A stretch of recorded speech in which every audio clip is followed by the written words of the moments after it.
हाँ जी दोस्तों, good evening everyone. दोस्तों, आज के लेक्चर में स्वागत है सभी का। और आज हम करने जा रहे हैं फास्ट ट्रैक का लेक्चर नंबर 3, जिसमें हम आपके साथ रेजिडेंशियल स्टेटस डिस्कस करने वाले हैं। क्या करने वाले हैं? Residential status. ठीक है, आ जाओ और फटाफट अपने दोस्तों के साथ शेयर कर दो। और अब हम स्टार्ट करेंगे रेजिडेंशियल स्टेटस। Okay, great. तो दोस्तों, स्टार्ट करते हैं आज की क्लास रेजिडेंशियल स्टेटस की। आज की क्लास में हम रेजिडेंशियल स्टेटस के सारे कॉन्सेप्ट को कंप्लीट कर लेंगे और फिर अगली क्लास के अंदर हम इसके ऊपर क्वेश्चंस की प्रैक्टिस भी करेंगे। ठीक है, और फिर रेजिडेंशियल स्टेटस फिनिश हो जाएगा और ऐसे ही हम लोग सैलरी के बारे में भी। Now residential status section number 6 में आता है दोस्तों। और क्यों निकालते हैं हम रेजिडेंशियल स्टेटस? कह रहा है income tax structure prevailing in India is such that the residents of India have to pay more tax in comparison to non residents of India. बोलो हाँ या ना। रेजिडेंट्स ऑफ इंडिया हमारे देश में टैक्स ज्यादा देते हैं in comparison to non residents of India. क्या कारण है? क्या टैक्स के रेट्स में फर्क है? नहीं। रेजिडेंट्स हर तरह की इनकम पे टैक्स कहां देते हैं? इंडिया में। कहीं से भी कमाए टैक्स कहां देना पड़ेगा? इंडिया में।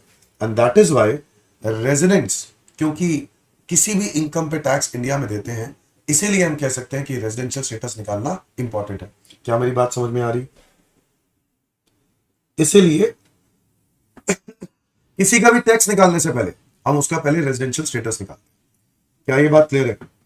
सो it is very important to find out residential status before calculating tax liability of any person.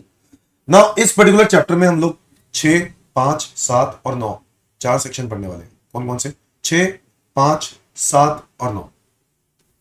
बच्चों, सेक्शन नंबर 6 की अगर हम बात करें तो रेजिडेंशियल स्टेटस का section number 6 residential status of assessee के बारे में बात करता है। और इसके अंदर बातें आती हैं 4, 6(1), 6(2), 6(3), 6(4). Residential status of individual. अगर हम इंडिविजुअल की बात करें तो आप इंडिविजुअल या तो इंडिया के क्या होंगे? रेजिडेंट, या फिर इंडिया के क्या होंगे? Non resident. Is that clear? और अगर रेजिडेंट हैं तो कौन से वाले रेजिडेंट हैं? आरओआर या फिर आरएनओआर। समझ में आता है कि नहीं? या तो आप आरओआर होगे या फिर आरएनओआर। मतलब एक होता है प्योर रेजिडेंट और एक होता है नॉट प्योर रेजिडेंट। हाँ या ना? नाउ ये बात सबको क्लियर है कि इंडिविजुअल में रेजिडेंट, नॉन रेजिडेंट के बाद रेजिडेंट के अंदर 2 सब क्लासिफिकेशंस हैं। और वो है एक प्योर रेजिडेंट की आरओआर और एक है आरएनओआर।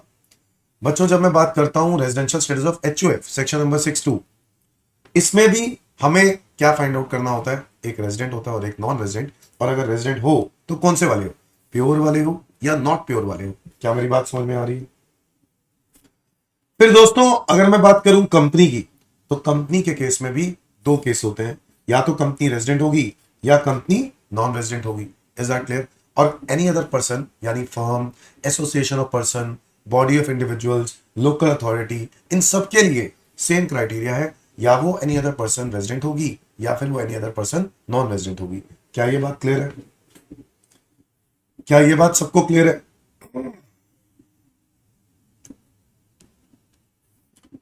तो सेक्शन नंबर 6 हो गया। समझ में आया सब? Section number 6। अब इसके अंदर हम 6(1) पढ़ेंगे।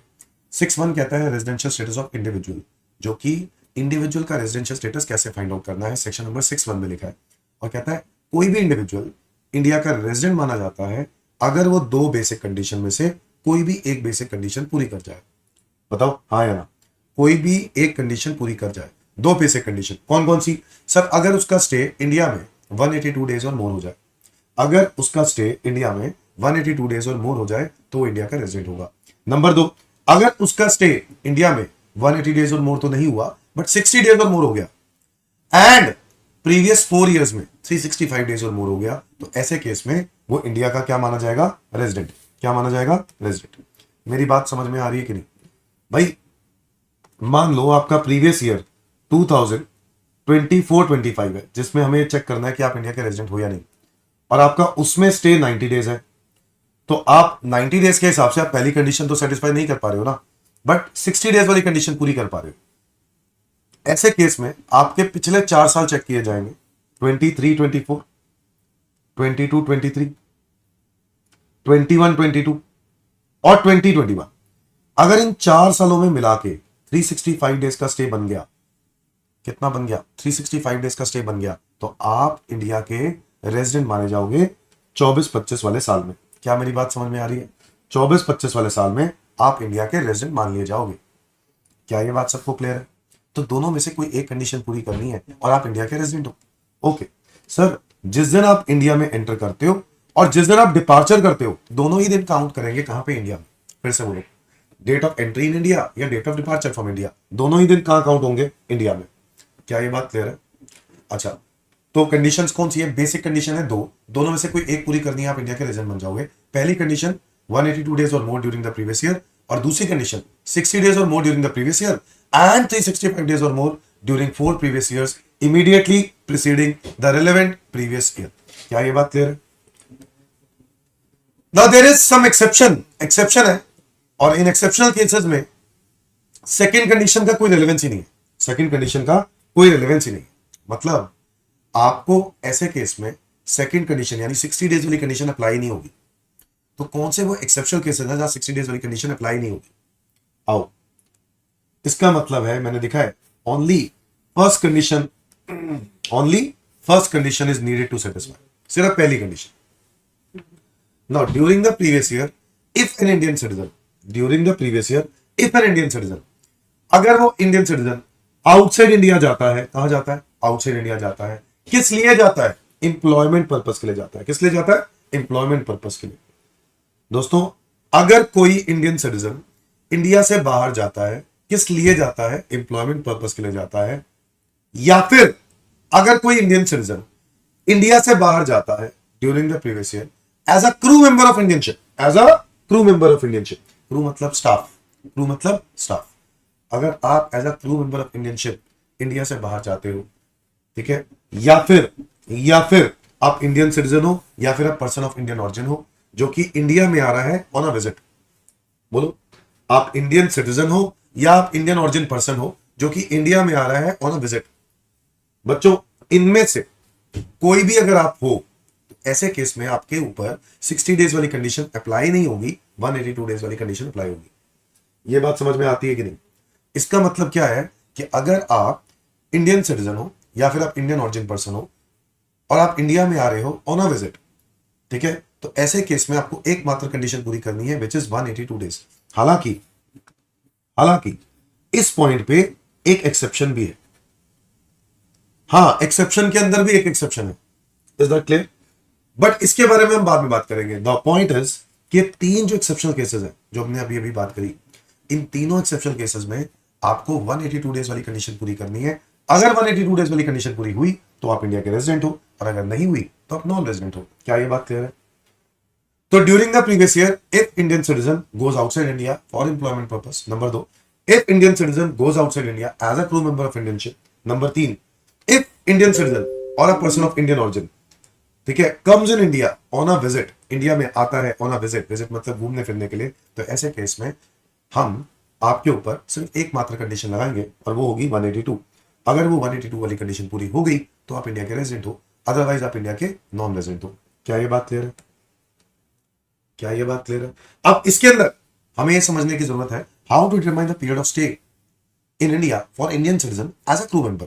क्या क्रू मेंबर के लिए कुछ और गवर्नमेंट ने कंडीशंस लगाई हैं? हाँ दोस्तों, अभी हमने बात करी थी कि अगर आप इंडिया में आते हो या फिर जिस दिन आप इंडिया से जाते हो, दोनों ही दिन कहां काउंट करने हैं? दोनों ही दिन काउंट करने हैं इंडिया में।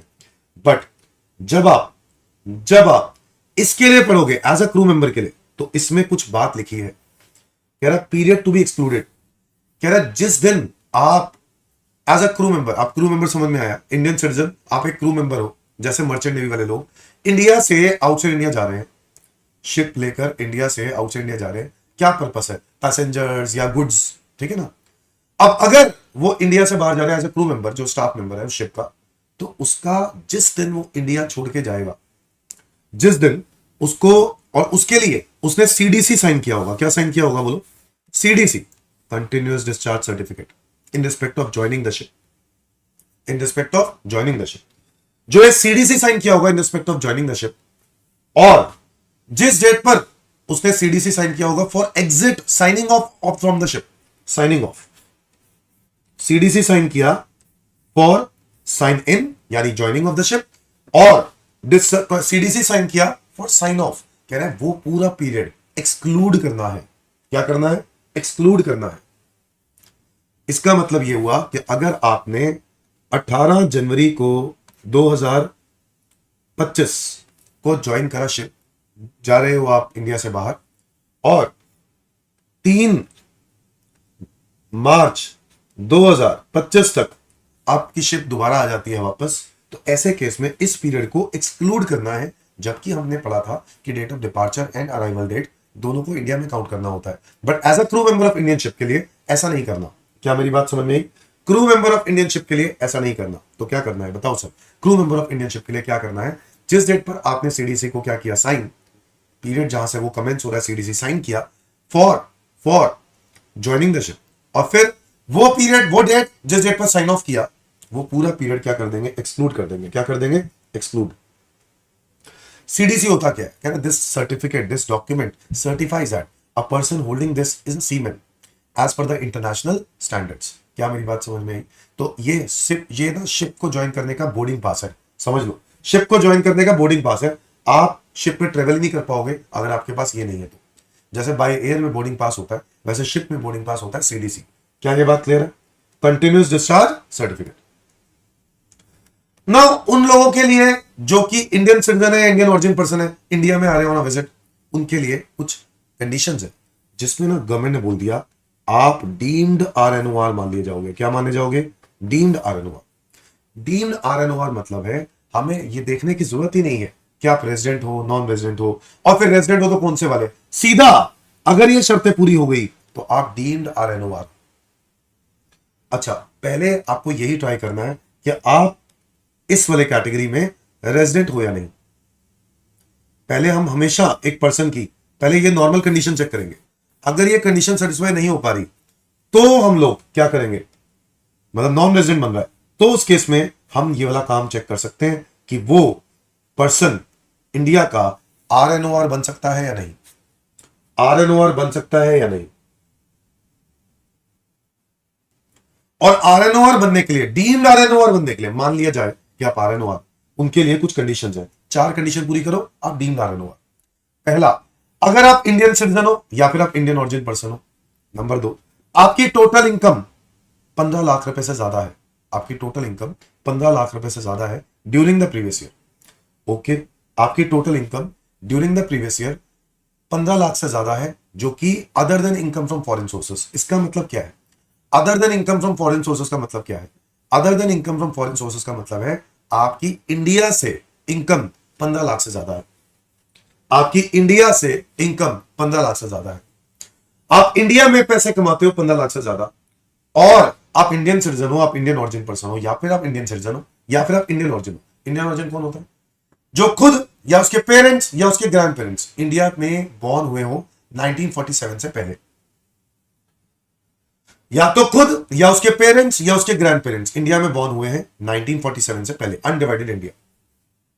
ऐसे केस में उसको पर्सन ऑफ इंडियन ओरिजिन बोलते हैं। तो वही पर्सन जो इंडियन ओरिजिन पर्सन है या इंडियन सिटीजन है, इंडिया में आ रहा है ऑन अ विजिट, उसकी टोटल इनकम इंडिया में 15 लाख रुपए से ज्यादा है। इंडिया से 15 लाख से ज्यादा है। और उसका स्टे इंडिया में कितना है बताओ? इंडिया में स्टे कितना है? 120 डेज और मोर। वैसे एक बात बताओ, हमने अभी अभी तो पढ़ा 182 डेज वाली कंडीशन देखनी है, 60 डेज वाली कंडीशन नहीं देखनी, यही पढ़ा था ना। बट दोस्तों, गवर्नमेंट ने कह दिया कि अगर ये कंडीशन पूरी कर जाता है, 3, क्या इंडियन सिटीजन है, इंडियन रेजिडेंट है, इंडियन सिटीजन है या पर्सन ऑफ इंडियन ओरिजिन है। नंबर 2, आपकी टोटल इनकम 15 लाख से ज्यादा है। कहां से? इंडिया से।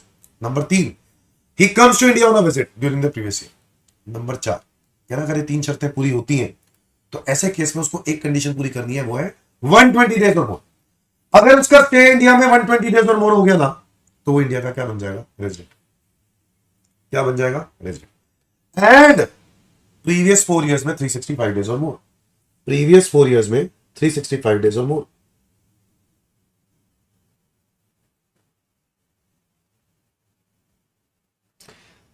विघ्नेश, आपका सवाल है कि रेजिडेंशियल स्टेटस के प्रैक्टिकल क्वेश्चंस ऐसे लाइव सेशन करने वाले हैं सर? बिल्कुल बिल्कुल, प्रैक्टिकल क्वेश्चन भी लाइव होंगे, बट वो अगली क्लास में होंगे।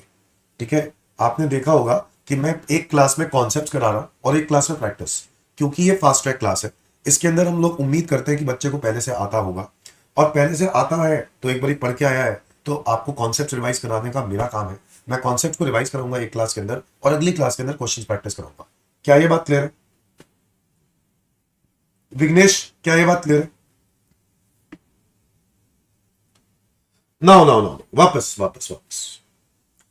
4 शर्तें पूरी कर जाओ, आप इंडिया के डीम्ड RNOR। कितनी? 4। बताओ क्या क्या। आप इंडिया के सिटीजन हो या आप इंडियन ऑरिजिन हो। नंबर 2, इंडिया में आ रहे हो ऑन अ विजिट। नंबर 3, आपकी इनकम इंडिया से 15 लाख रुपए से ज्यादा। कितनी है? 15 लाख से ज्यादा इंडिया से। नंबर 4, आपका स्टे इंडिया में 120 डेज और मोर है, और पिछले 4 सालों में 365 दिन और मोर। क्या बोला? इंडिया में इस साल में 120 डेज और मोर है, और पिछले 4 साल में 365 डेज और मोर है। क्या मेरी बात समझ में आई? अच्छा सर, ये किसकी जगह पे लगाया है? भाई देखो, अगर तो आप 182 डेज वाली कंडीशन पूरी कर जाओगे तो आप वैसे ही रेजिडेंट बन गए। आप तो फिर वैसे ही रेजिडेंट बन गए ना। बच्चों एक मिनट, मेरे गले में प्रॉब्लम हो गई, मैं फिर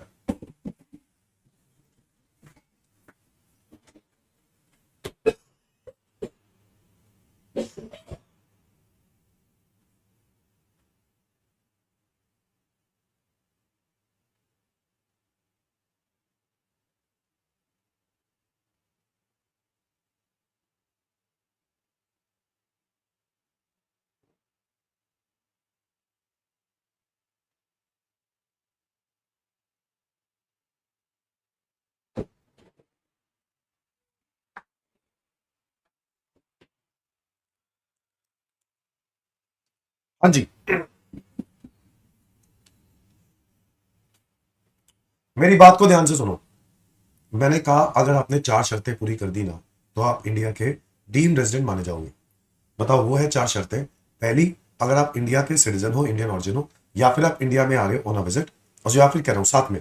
और नंबर 3, आपका स्टे इंडिया में 120 डेज और मोर है, और पिछले 4 सालों में 365 डेज और मोर। और नंबर 4, आपकी टोटल इनकम इंडिया से 15 लाख रुपए से ज्यादा है। अगर आपकी ये चारों शर्तें पूरी हो गई, तो आप इंडिया के क्या बन जाओगे? Deemed RNOR। क्या बन जाओगे? Deemed RNOR। Is that clear everyone? अच्छा वैसे अगर आप 182 डेज वाली कंडीशन ही पूरी कर गए, अगर आप 182 डेज वाली कंडीशन ही पूरी कर गए, तो आप वैसे ही रेजिडेंट बन जाओगे। बोलो। और उसके बाद फिर तो आप नॉर्मली ROR RNOR चेक करो ना।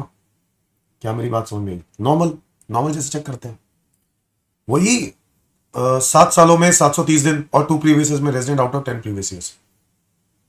बट अगर आपने ये कंडीशन पूरी नहीं कर पाए, आप यहां पर 182 डेज पूरी नहीं कर पाए, आप नॉन रेजिडेंट हो गए, तो हमें चेक करना चाहिए कि कहीं आप डीम्ड RNOR बन सकते हो कि नहीं।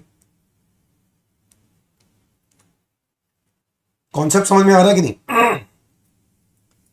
अगर आप नॉन रेजिडेंट बन गए, 182 डेज वाली कंडीशन पूरी नहीं हो पा रही, तो आप चेक करोगे कि आप डीम्ड RNOR बन सकते हो कि नहीं। और डीम्ड RNOR में स्टे कितना देखना है? 120 डेज और more during the previous year, and 365 days or more during 4 previous years in immediately preceding relevant previous year। क्या ये बात क्लियर है? ओके। एक और एक्सेप्शन है दोस्तों, उसको भी डीम्ड RNOR बोलते हैं। Section number 618। अगर कोई इंडिविजुअल तीनों शर्तें पूरी कर जाए ये वाली, तो वो डीम्ड RNOR मान लिया जाता है।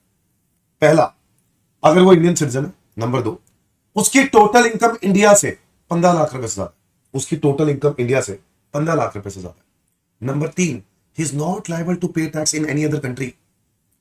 मतलब जिस देश से वो इंडिया में आ रहा है ना, या जिस देश में भी बैठा है, वो इंडिया में नहीं आ रहा, जिस देश में बैठा है वो टैक्स हेवन कंट्री में बैठा है। कैसी कंट्री में बैठा है? टैक्स हेवन कंट्री में बैठा है, इंडिया से बाहर। मॉरिशस, सिंगापुर, ठीक है, या फिर केमन आइलैंड, बहुत सारी ऐसी जगहें हैं जो टैक्स फ्री है, टैक्स हेवन है। ऐसी कंट्री में बैठा है और वो इंडिया से पैसे कमा रहा है, तो इंडियन गवर्नमेंट को दिक्कत है। इंडियन गवर्नमेंट कह रहा है बाहर ऐसे देश में बैठा है, तो ऐसे केस में हम उस पर्सन को कहेंगे कि तू वहां वो टैक्स नहीं मांग रहे ना, हम टैक्स ले रहे, इंडियन गवर्नमेंट टैक्स लेगी। अगर आप इंडियन सिटीजन हो, आपकी टोटल इनकम इंडिया में 15 लाख से ज्यादा है, और you are not liable to pay tax in that country, मतलब दूसरे देश में आप उस अमाउंट पे टैक्स नहीं दे रहे हो, तो ऐसे केस में आपको टैक्स कहां देना पड़ेगा? इंडिया में। क्योंकि आप इंडिया के क्या बन जाओगे? क्योंकि आप इंडिया के क्या बन जाओगे? Deemed RNOR। क्या बन जाओगे? Deemed RNOR। Is that clear everyone?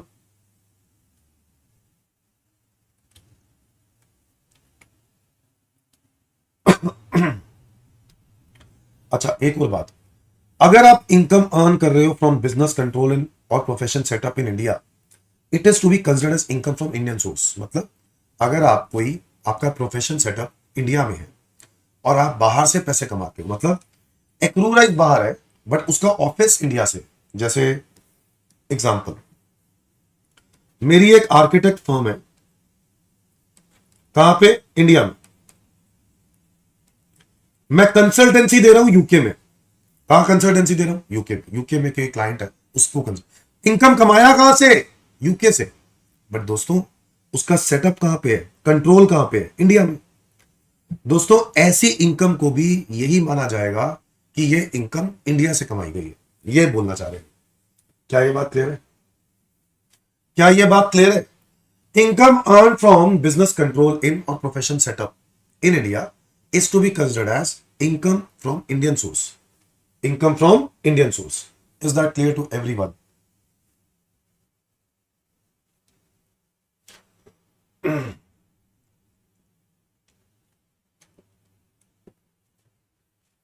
समझ में आया? फिर आता है दोस्तों, अगर ये एक्सेप्शन आपने बीट कर दिए, मतलब अगर आप एक्सेप्शंस में कवर नहीं हो रहे हो, आप ना ही इस वाले में कवर कर रहे हो। अच्छा, खास बात ये है इसके अंदर तो स्टे ही नहीं देखते। आप इंडियन सिटीजन हो, ये देखेंगे। आपकी टोटल इनकम इंडिया से 15 लाख से ज्यादा है, ये देखेंगे। और नंबर 3, आपको दूसरे देश में टैक्स नहीं देना। तो ऐसे केस में इंडियन गवर्नमेंट कहता है हम इंडिया में उस पर्सन को डीम्ड RNOR मान लेंगे। क्या मान लेंगे? Deemed RNOR। और अगर वो डीम्ड RNOR है तो फिर जैसे RNOR के लिए टैक्स लगता है वैसे लगेगा। बोलो हाँ या ना? नाउ ROR कौन होते हैं इंडिया के? अब नॉर्मल, अब एक्सेप्शन को मारो गोली। अब आप normal resident non resident check करने के बाद, यानी वही 182 डेज या फिर 60 डेज वाली कंडीशन देखने के बाद, दोनों में से कोई एक पूरी करनी थी, आपने कर ली। अब आप चेक करोगे कि आप इंडिया के ROR हो या नहीं। और ROR होने के लिए 2 एडिशनल कंडीशंस हैं और दोनों सेटिस्फाई करनी जरूरी है, तब जाके आप इंडिया के क्या बनोगे? ROR।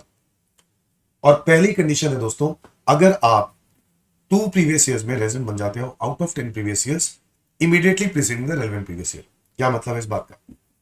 समझो, मान लो आप 24-25 में रेजिडेंट हो, तो यही चेक कर रहे हैं कि आप इंडिया के ROR हो या नहीं।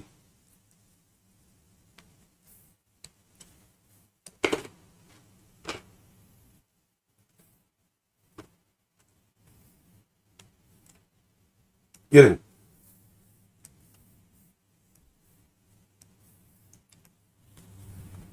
24-25 में आप इंडिया के रेजिडेंट हो, ये चेक कर रहे हैं कि आप इंडिया के ROR हो या नहीं। तो क्या करेंगे? तो पिछले 10 साल देखेंगे, पिछले 10 साल, यानी 23-24, 22-23, 21-22, 20-21, 19-20, 18-19, 17-18, 16-17, 15-16, कितने साल हो गए? 1 2 3 4 5 6 7 8 9 14-15, ये हो गए 10 साल। इन 10 सालों में कोई भी 2 साल आप रेजिडेंट प्रूफ हो गए ना, तो आप इंडिया के ROR मान लिए जाओगे। कोई भी 2 साल रेजिडेंट प्रूफ करने के लिए, आपको रेजिडेंट प्रूफ करने के लिए वही 2 कंडीशंस देखनी है, उनमें से कोई भी एक पूरी करनी है। कौन सी वाली? 182 वाली या 60 वाली? 182 वाली या 60 वाली? बताओ हाँ या ना? समझ में आ रहा है कि नहीं? कोई भी 2 साल, मान लो 21-22 में हो गया, 16-17 में हो गया। समझ में आया कि नहीं? Is that clear everyone? और अगर कोई भी 2 साल ऐसा हो गया तो आप इंडिया के ROR। इसके अलावा एक कंडीशन और होती है कि अगर आपका स्टे इन इंडिया 730 डेज और मोर हो during 7 previous years immediately preceding the relevant previous year. यानी अगर 1 2 3 4 5 6 7, इन 7 सालों में आपका 730 दिन का स्टे बन गया। कितने दिन का? 730 दिन। तो आप इंडिया के आर। तो बताओ समझ में आया कि नहीं? जिस ईयर में आप रेजिडेंट हो हम उसकी बात नहीं कर रहे, उसके पिछले 10 सालों में कोई 2 साल रेजिडेंट होना चाहिए, नंबर 1। नंबर 2, 7 सालों में 730 दिन, पिछले 7 सालों में 730 दिन का स्टे इंडिया में होना चाहिए। अगर ये दोनों में से दोनों की दोनों कंडीशन पूरी कर गए तो आप इंडिया के आर हो, वरना आप इंडिया के आर एन ओ आर, वरना आप इंडिया के आर एन ओ आर। क्या ये बात क्लियर है? क्या ये बात क्लियर है? This is residential status of individual, बस यही देखना होता है। Now next is residential status of HUF section number 62। बच्चों एचयूएफ इंडिया का रेजिडेंट कब होता है? कह रहा है एचयूएफ इंडिया का रेजिडेंट तब होता है जब उसका कंट्रोल एंड मैनेजमेंट कहां सिचुएटेड हो? इंडिया में। कंप्लीटली या पार्शियली। कंप्लीटली या पार्शियली का मतलब है कोई एक डिसीजन या सारे डिसीजन आप इंडिया में लेते हो तो आप इंडिया के रेजिडेंट हो, एचयूएफ इंडिया के रेजिडेंट है। बट अगर कंट्रोल एंड मैनेजमेंट का मतलब डिसीजन, एचयूएफ इंडिया का आरओआर कब माना जाएगा? जब जो करता है ना, करता जो है एचयूएफ के अंदर मेन बंदा होता है, एडल्ट मेंबर, वो वही 2 कंडीशंस जो कि बेसिक एडिशनल कंडीशंस थी, वही 2 एडिशनल कंडीशंस कौन सी थी? सेम एज इंडिविजुअल वाली। कौन सी वाली? एक 2 प्रीवियस ईयर्स में रेजिडेंट और दूसरा 7 प्रीवियस ईयर्स में 730 डेज। अगर ये दोनों की दोनों कंडीशंस आप करता अपने इंडिविजुअल लेवल पर सेटिस्फाई कर गया ना, तो पूरा एचयूएफ इंडिया का क्या मान लिया जाएगा? आरओआर। पूरा एचयूएफ इंडिया का क्या मान लिया जाएगा? आरओआर। समझ में आया कि नहीं? तो पूरा एचयूएफ इंडिया का आरओआर है या नहीं, वो किस बात पे निर्भर करता है? बताओ, वो किस बात पे निर्भर करता है कि करता वो दोनों एडिशनल कंडीशन पूरी कर पा रहा है या नहीं। अगर करता दोनों एडिशनल कंडीशन पूरी कर गया तो एचयूएफ आरओआर माना जाएगा, और अगर वो 2 कंडीशन पूरी नहीं कर पाया तो एचयूएफ आरएनओआर माना जाएगा। Okay, now residential status of company section number 63। Company का रेजिडेंशियल स्टेटस बड़ा सिंपल है। आप कंपनी इंडिया के रेजिडेंट तब होगी जब वो इंडियन कंपनी होगी, पहली बात। नंबर 2, आप फॉरेन कंपनी हो पर आपका पीओईएम कहां सिचुएटेड है? इंडिया में। Now what is POEM? Place of effective management. POEM मतलब प्लेस ऑफ इफेक्टिव मैनेजमेंट। अगर आपका place of effective management India में है तो ऐसे केस में वो फॉरेन कंपनी भी इंडिया की क्या मानी जाएगी? रेजिडेंट।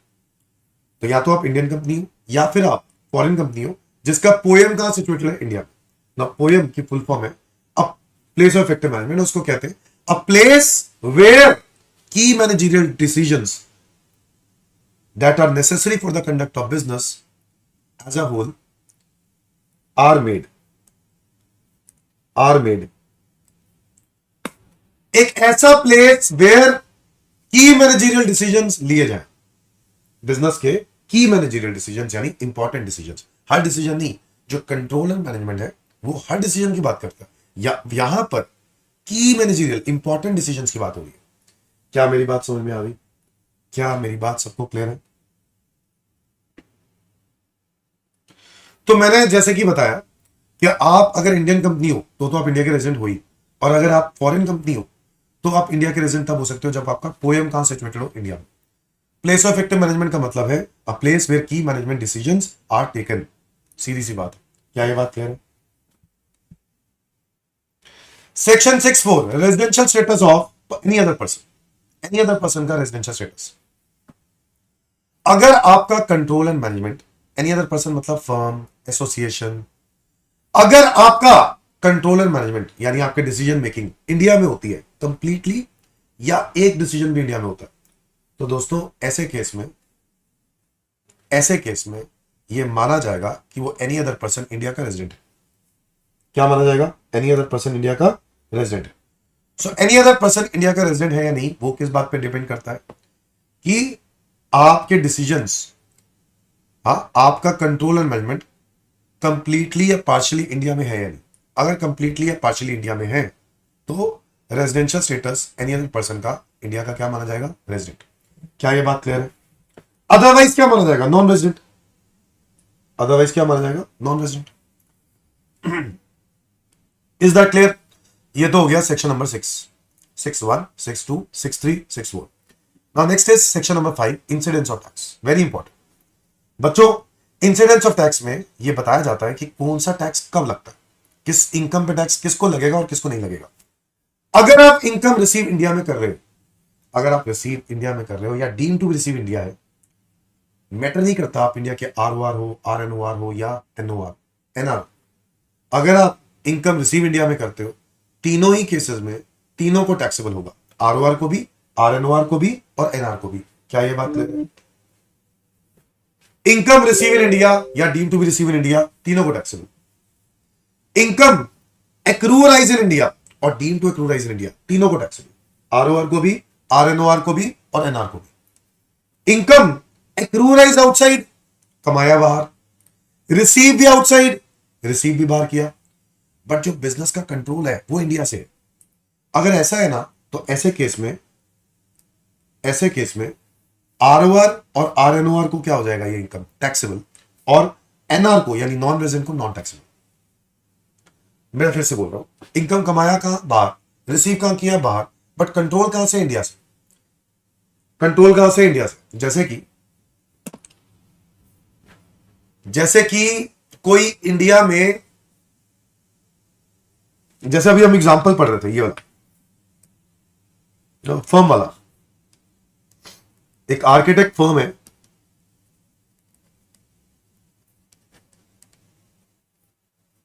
जो कहां की है, इंडिया की। आर्किटेक्ट फर्म है, कहां की है, इंडिया की। और ये आर्किटेक्ट फर्म जो इंडिया की है, वो सर्विसेज दे रही है यूके में किसी क्लाइंट को। ऐसे केस में जो यूके वाले ने फीस इसको दी है, ठीक है, तो ये कमाया फीस कहां से कमाई है, बाहर, एक्रूराइज कहां से हुई है, आउटसाइड। अच्छा, ये भी हो सकता है ये फीस आपने रिसीव भी यूके में ही कर ली, मतलब यूके में ही आपका एक छोटा सा बैंक अकाउंट है और वहीं पैसे जमा करवा दिए, तो रिसीव भी बाहर, एक्रूराइज भी बाहर, बट कंट्रोल तो इंडिया से है ना, इसकी हेड ऑफिस तो इंडिया में है ना, उसके डिसीजंस तो इंडिया में होते हैं ना। समझ में आया कि नहीं? ऐसे केस में ROR और RNOR को ये इनकम टैक्सेबल होगी, और नॉन रेजिडेंट अगर आप हो तो टैक्सेबल नहीं होगी। क्या ये बात क्लियर है? इनकम कमाया बाहर, रिसीव बाहर, कंट्रोल बाहर, सब कुछ बाहर, कमाया बाहर, रिसीव बाहर, कंट्रोल बाहर, सब कुछ बाहर, तो ROR को टैक्सेबल है, RNOR और NR को नॉन टैक्सेबल है। क्या ये बात क्लियर है?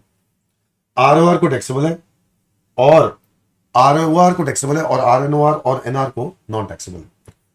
अगर इनकम कमाया बाहर, रिसीव भी बाहर किया, कंट्रोल भी बाहर, सब कुछ बाहर, बट पुराने सालों के प्रॉफिट्स इंडिया में रेमिट किए गए हैं during the previous year. Remittance का मतलब होता है sending the money after receiving it.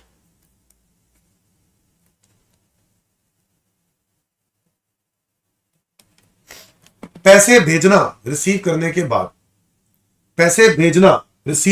बाद, तो रिसीव कहां किया, बाहर, और वहां से पैसे इंडिया में भेज दिए। दोस्तों, इस पे टैक्स नहीं लगता। इनकम कमाया कहां, बाहर, रिसीव कहां किया, बाहर, कंट्रोल भी कहां है, बाहर, सब कुछ बाहर है, पुराने सालों की इनकम इंडिया में भेजी, तो इस पे टैक्स नहीं लगेगा। Non taxable. क्या ये बात क्लियर है सबको? तो बस ये 5 केसेस है बच्चों, सारे क्वेश्चन इस पेपर से बनते हैं, 5 केसेस में से, बस, इसके अलावा कुछ नहीं है। तो इनकम कमाया कहां से, बाहर से। पहला वाला पार्ट, इनकम रिसीव कहां किया, इंडिया में, कहां से कमाया फर्क नहीं पड़ता, रिसीव अगर इंडिया है ना, तीनों को टैक्सेबल। इनकम एक्रूराइज इंडिया है, कहां से कमाया ये मैटर नहीं करता, एक्रूराइज इंडिया है, रिसीव कहां किया ये मैटर नहीं करता। अगर एक्रूराइज इंडिया है ना, तीनों को टैक्सेबल। अगर एक्रूराइज आउटसाइड है, रिसीव भी आउटसाइड है, बट कंट्रोल इंडिया से है, तो ROR और RNOR को टैक्सेबल। और अगर एक्रूराइज आउटसाइड है, रिसीव आउटसाइड है, कंट्रोल भी आउटसाइड है, सब कुछ आउटसाइड है, तो ROR को टैक्सेबल। और अगर सब कुछ आउटसाइड है बट पुराने सालों के प्रॉफिट्स इंडिया में रेमिट किए जाते हैं, तो ऐसे केस में तीनों को नॉन टैक्सेबल। क्या ये बात क्लियर है?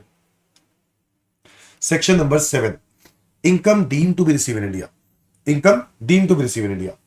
कह रहा है कुछ ऐसी इनकम है जिसमें हम मान लेते हैं कि वो इनकम कहां रिसीव हो रही है, इंडिया में। जैसे कि annual addition in the balance of RPF, recognised provident fund के अंदर हर साल एडिशन होता है। क्या एडिशन होता है? इंटरेस्ट। क्या एडिशन होता है? इंटरेस्ट। ये जो हर साल एडिशन होता है, ये इंटरेस्ट, अब तुम कहीं पे भी बैठे हो, मान लिया जाएगा कि ये इनकम, ये जो इंटरेस्ट इनकम है, वो रिसीव कहां हो रही है? इंडिया में। कहां रिसीव हो रही है? इंडिया में। आप कहीं पे भी बैठे हो, इनकम, वो जो इंटरेस्ट इनकम है जो हर साल एडिशन हो रहा है, ये माना जाएगा कि वो इंडिया में रिसीव हो रही है। Okay. Number 2, transfer of balance from URPF to RPF. एक होता है अनरिकॉग्नाइज्ड फंड और एक होता है रिकॉग्नाइज्ड फंड। आप लोग जानते हो कि जो रिकॉग्नाइज्ड फंड होता है, उस पे ड्यूरिंग द ईयर जब जब इंप्लॉयर कंट्रीब्यूट करता है, तो पहले ही उसमें से कुछ एग्जेम्पशन होने के बाद, एग्जेम्पशन होता है ना, up to 12% of salary, minus करने के बाद जो बचता है उस पर टैक्स लगता है आरपीएफ के केस में। बट यूआरपीएफ में ये चीज पहले फुली एग्जेम्प्ट होती है। अब इसलिए जब यूआरपीएफ में पैसा इकट्ठा हो जाता है और कल को आप क्या करते हो, यूआरपीएफ से पैसे आरपीएफ में ट्रांसफर करते हो, तो दोस्तों यूआरपीएफ से आरपीएफ में पैसे ट्रांसफर करने पर गवर्नमेंट कहता है ये इनकम है, क्योंकि इस पर आज तक टैक्स तो लगा ही नहीं होगा, तो अब लगेगा एक साथ। ये इनकम मान ली जाएगी which is deemed to be receive in India, और इसलिए आप आरओआर हो, आरएनओआर हो, नॉन रेजिडेंट हो, इससे फर्क नहीं पड़ता, क्योंकि आप deemed to be receive in India हो गया। और अगर आप deemed to be receive in India हो गया, आप कुछ भी कहीं पे भी हो, आपको टैक्स कहां देना पड़ेगा? इंडिया में। टैक्स कहां देना पड़ेगा? इंडिया। सो बताओ, annual addition in the balance of RPF, transfer of balance from URPF to RPF. याद है, यूआरपीएफ से पैसा आरपीएफ में ट्रांसफर होता है। आप याद रहे, यूआरपीएफ से आरपीएफ में पैसा ट्रांसफर करने पर जिस ईयर में ये होगा ना, मान लिया जाएगा ये इनकम कहां रिसीव हुई है? इंडिया में। Contribution by employer in the pension scheme of employee. आपकी इंप्लॉय की पेंशन स्कीम के अंदर इंप्लॉयर पैसा डाल रहा है, तो इंप्लॉय के लिए तो पैसा रिसीव हुआ ना, तो दोस्तों ऐसे केस में वो इनकम मान ली जाएगी किसकी? इंप्लॉय की, which is deemed to be receive in India. माना जाएगा कि ये इनकम भी कहां रिसीव हो रही है? इंडिया में। ऐसे ही अनएक्सप्लेन कैश क्रेडिट्स, आपके पास खाते में कैश क्रेडिट है, अनएक्सप्लेन इन्वेस्टमेंट्स है, अनएक्सप्लेन एक्सपेंडिचर्स है, बुलियन है, रॉ गोल्ड, जो कि पाया गया आपकी सर्च प्रोसीडिंग करते वक्त, detected during search proceedings, on which no satisfactory explanation is given by the SSC. SSC ने कोई सेटिस्फैक्टरी एक्सप्लेनेशन नहीं दी। ऐसे केस में हम ये जो खर्चा है, जो कैश क्रेडिट्स है, ये एक्सपेंडिचर्स है, इसको इनकम मान लेंगे which is deemed to be receive in India. माना जाएगा कि ये इनकम कहां रिसीव हुई है? इंडिया में। Is that clear? अगर वो बंदा नॉन रेजिडेंट है, वो बंदा कहेगा भैया मैं तो यहां पे रहता भी नहीं हूं, जो भी ये गोल्ड है इस पे आप जो टैक्स लगा रहे हो, इस पे टैक्स मत लगाओ, क्योंकि ये कहां, यहां का नहीं है। गवर्नमेंट कहता है अगर ये पाया गया और आप सेटिस्फैक्टरी एक्सप्लेनेशन नहीं दे पाए, तो ये इनकम इंडिया की मानी जाएगी, रिसीव कहां की है? इंडिया में मानी जाएगी। Is that clear? Is that clear everyone? Deem profit under section 41 and 59।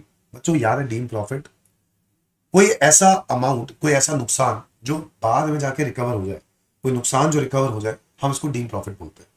कोई नुकसान जिसकी आप रिकवरी ले लेते हो, इसको हम डीम प्रॉफिट पढ़ते हैं। और 41 जो है वो हम पीजीबीपी में पढ़ते हैं, और 59 हम पढ़ते हैं अदर सोर्सेस में। इसका एग्जांपल मैं जनरली बताता हूं, बैड डेट्स रिकवर्ड। अगर आपको बैड डेट्स हुए तो आपने पीएनएल में डेबिट कर दिया, पीएनएल में डेबिट किया तो प्रॉफिट कम कर दिया, प्रॉफिट कम कर दिया तो टैक्स कम कर लिया। बट जब ये रिकवरी होगी, जब ये रिकवर होंगे, तो दोस्तों उस एक्सपेंस की जो रिकवरी हुई है, वो यानी वो लॉस की जो रिकवरी हुई है, वो डीम प्रॉफिट मान लिया जाता है। क्या मान लिया जाता है? डीम प्रॉफिट अंडर सेक्शन 41 या फिर 59, जो भी सेक्शन में हो। क्या फर्क पड़ता है? टैक्सेबल तो है, इनकम तो है, हाँ या ना?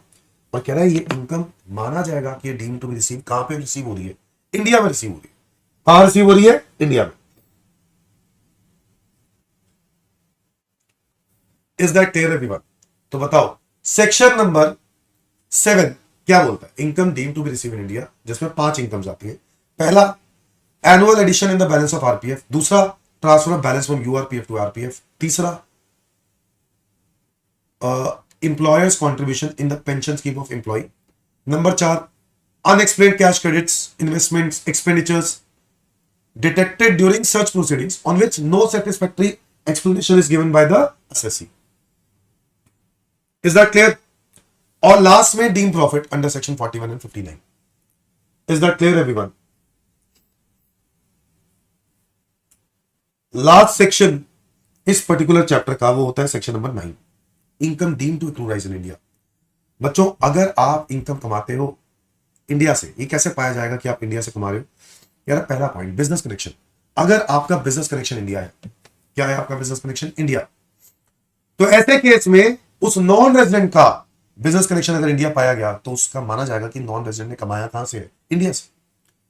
सर बिजनेस कनेक्शन कैसे पता चलेगा? बिजनेस कनेक्शन का मतलब है a person acting on behalf of non resident, a person acting on behalf of non resident, कोई नॉन रेजिडेंट के बिहाफ पर काम कर रहा है जैसे कि एजेंट, और उस नॉन रेजिडेंट के लिए वो कुछ ऐसे फंक्शंस परफॉर्म कर रहा है, क्या has authority to pursue contract on behalf of non resident, एक नॉन रेजिडेंट के बिहाफ पर कॉन्ट्रैक्ट परस्यू कर रहा है। Number 2, habitually maintain stock in India, किसके लिए? उस नॉन रेजिडेंट के लिए जो कि इंडिया से बाहर बैठा है, उसके लिए स्टॉक मेंटेन कर रहा है और फिर उसके कहने पर डिलीवर भी कर देता है। हैबिचुअली सिक्योर ऑर्डर, ऑर्डर लेके आता है किसके लिए? उस नॉन रेजिडेंट के लिए। कह रहा है अगर वो एजेंट तीनों में से कोई एक एक्टिविटी या तीनों एक्टिविटी करता है तो ऐसे केस में यह माना जाएगा कि उस नॉन रेजिडेंट का बिजनेस कनेक्शन इंडिया में है। यह माना जाएगा कि उस नॉन रेजिडेंट का बिजनेस कनेक्शन इंडिया में। बताओ 3 केसेस फिर से। Person has authority to pursue contract on behalf of non resident. Number 2, person habitually secure order. Number 3, person habitually maintain stock in India. क्या ये बात क्लियर है? क्या ये बात क्लियर है? अब ऐसे ऑपरेशन जो कि बिजनेस कनेक्शन माने नहीं जाते, ऐसे ऑपरेशन जो बिजनेस कनेक्शन माने नहीं जाते, इस पे क्वेश्चन आ सकता है। Where all operations are not carried out in India, अगर सारे ऑपरेशंस इंडिया में नहीं होते हैं तो हम कह सकते हैं कि उस नॉन रेजिडेंट का बिजनेस कनेक्शन इंडिया नहीं है। Is that clear? भाई मान लो मैं नॉन रेजिडेंट हूं और मैंने एक इंडिया में एजेंट हायर किया और मैंने कहा तू मेरे लिए माल बेच। वो इंडिया में भी बेच रहा है, कुछ यूएस से बेच रहा है, कुछ यूके बेच रहा है, कुछ पाकिस्तान बेच रहा है, कुछ इंग्लैंड बेच रहा है, मतलब जहां पे भी बेच रहा है। कह रहा है ऐसे केस में जितना प्रपोर्शन इनकम इंडिया से कनेक्टेड है सिर्फ उसको माना जाएगा कि वो इंडिया बिजनेस कनेक्शन है। बाकी का जो पार्ट है, जो प्रपोर्शन इंडिया से बाहर बेच रहा है वो, तो वो उस प्रपोर्शन पे टैक्स इंडिया में नहीं लगेगा। Is that clear everyone? उस प्रपोर्शन पे टैक्स इंडिया में नहीं लगेगा।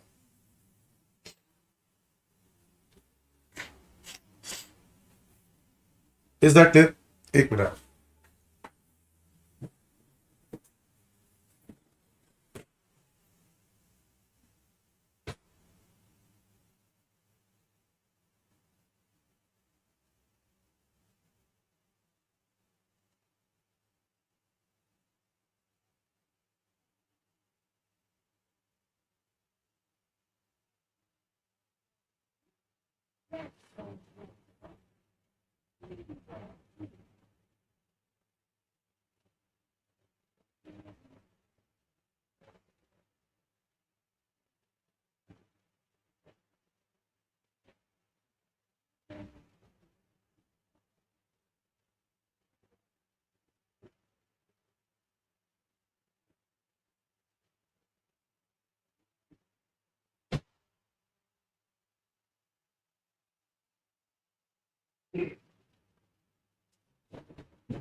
सॉरी बच्चों, गला थोड़ा सा खराब चल रहा है आज। हाँ जी। तो operations not considered business connection में where all operations are not carried out in India, अगर सारे ऑपरेशंस इंडिया में नहीं हो रहे तो ऐसे केस में जो प्रपोर्शन इंडिया में नहीं हो रहा, उस प्रपोर्शन में जो इनकम कमाई है ना आपने इंडिया में, वो उस नॉन रेजिडेंट का बिजनेस कनेक्शन इंडिया माना नहीं जाएगा, जो पार्ट इंडिया में नहीं है। दूसरा, अगर आप इंडिया में गुड्स खरीद रहे हो for the purpose of export, India में गुड्स खरीद रहे हो for the purpose of export, तो दोस्तों ये ऑपरेशन भी बिजनेस कनेक्शन इंडिया नहीं माना जाएगा। Number 3, collection of news and views. Collection of news and views, अगर आप इंडिया में बाहर से आते हो, नॉन रेजिडेंट हो, इंडिया में आते हो और न्यूज एंड व्यूज कलेक्ट करके बाहर ट्रांसमिट करते हो, तो दोस्तों ये भी कहता है ये बिजनेस कनेक्शन इंडिया माना नहीं जाएगा, क्योंकि ये काम तो बायलेटरल है ना, इंडियन गवर्नमेंट भी जाती है, इंडिया के लोग भी जाते हैं। ऐसे ही अगर बाहर से कोई इंडिया में मूवी बनाने आया, shooting of cinematographic film in India, तो उस केस में भी ये बिजनेस कनेक्शन इंडिया माना नहीं जाएगा। अच्छा, शर्त है कि वो जो मूवी बनाने आया वो नॉन रेजिडेंट इंडिया का सिटीजन नहीं होना चाहिए, नंबर 1। नंबर 2, अगर वो फर्म है जो मूवी बनाने आई उसका कोई भी पार्टनर इंडिया का सिटीजन या इंडिया का रेजिडेंट नहीं होना चाहिए। नंबर 3, अगर वो कंपनी है तो उसका कोई भी शेयर होल्डर इंडिया का सिटीजन या इंडिया का रेजिडेंट नहीं होना चाहिए। क्या ये बात क्लियर है? क्या ये बात क्लियर है? और last, activities confined to display of rough diamond in SNZ special notified zone. अगर आप डायमंड्स को डिस्प्ले करते हो, डायमंड्स को एक्सपोर्ट डिस्प्ले करते हो, मतलब हुआ ना फॉरेन माइनिंग कंपनीज को ना पहले गवर्नमेंट टैक्स लगाती थी 35%, तो अभी भी लग रहा है, पहले 40% लगता था। तो फॉरेन माइनिंग कंपनीज जो है ना बड़ी परेशान होती थी, यार टैक्स भी इतना लगाती है इंडिया में, और क्या कहते हैं फॉरेन माइनिंग कंपनीज, और वो और कमाई भी जो होती है वो कैसे होती है, वो डायमंड्स को निकालते थे हमारे देश में से। अब डायमंड को निकालते थे और एक्सपोर्ट करते थे, अपने देश में एक्सपोर्ट करते थे या यहीं पे डिस्प्ले करते थे। बट प्रॉब्लम क्या होती थी, इसकी कमाई में से कुछ हिस्सा इंडियन गवर्नमेंट को जाना था। पहला हिस्सा जो एग्रीमेंट होता था कि हम लोगों ने तुम्हें लैंड लीज पे दी, तो लैंड लीज पर दी तो इसलिए कुछ प्रोपोर्शन इनकम तो उनको जाएगी इंडियन गवर्नमेंट को। फिर जो वो कमाते थे फॉरेन माइनिंग कंपनीज, उस पर टैक्स अलग से।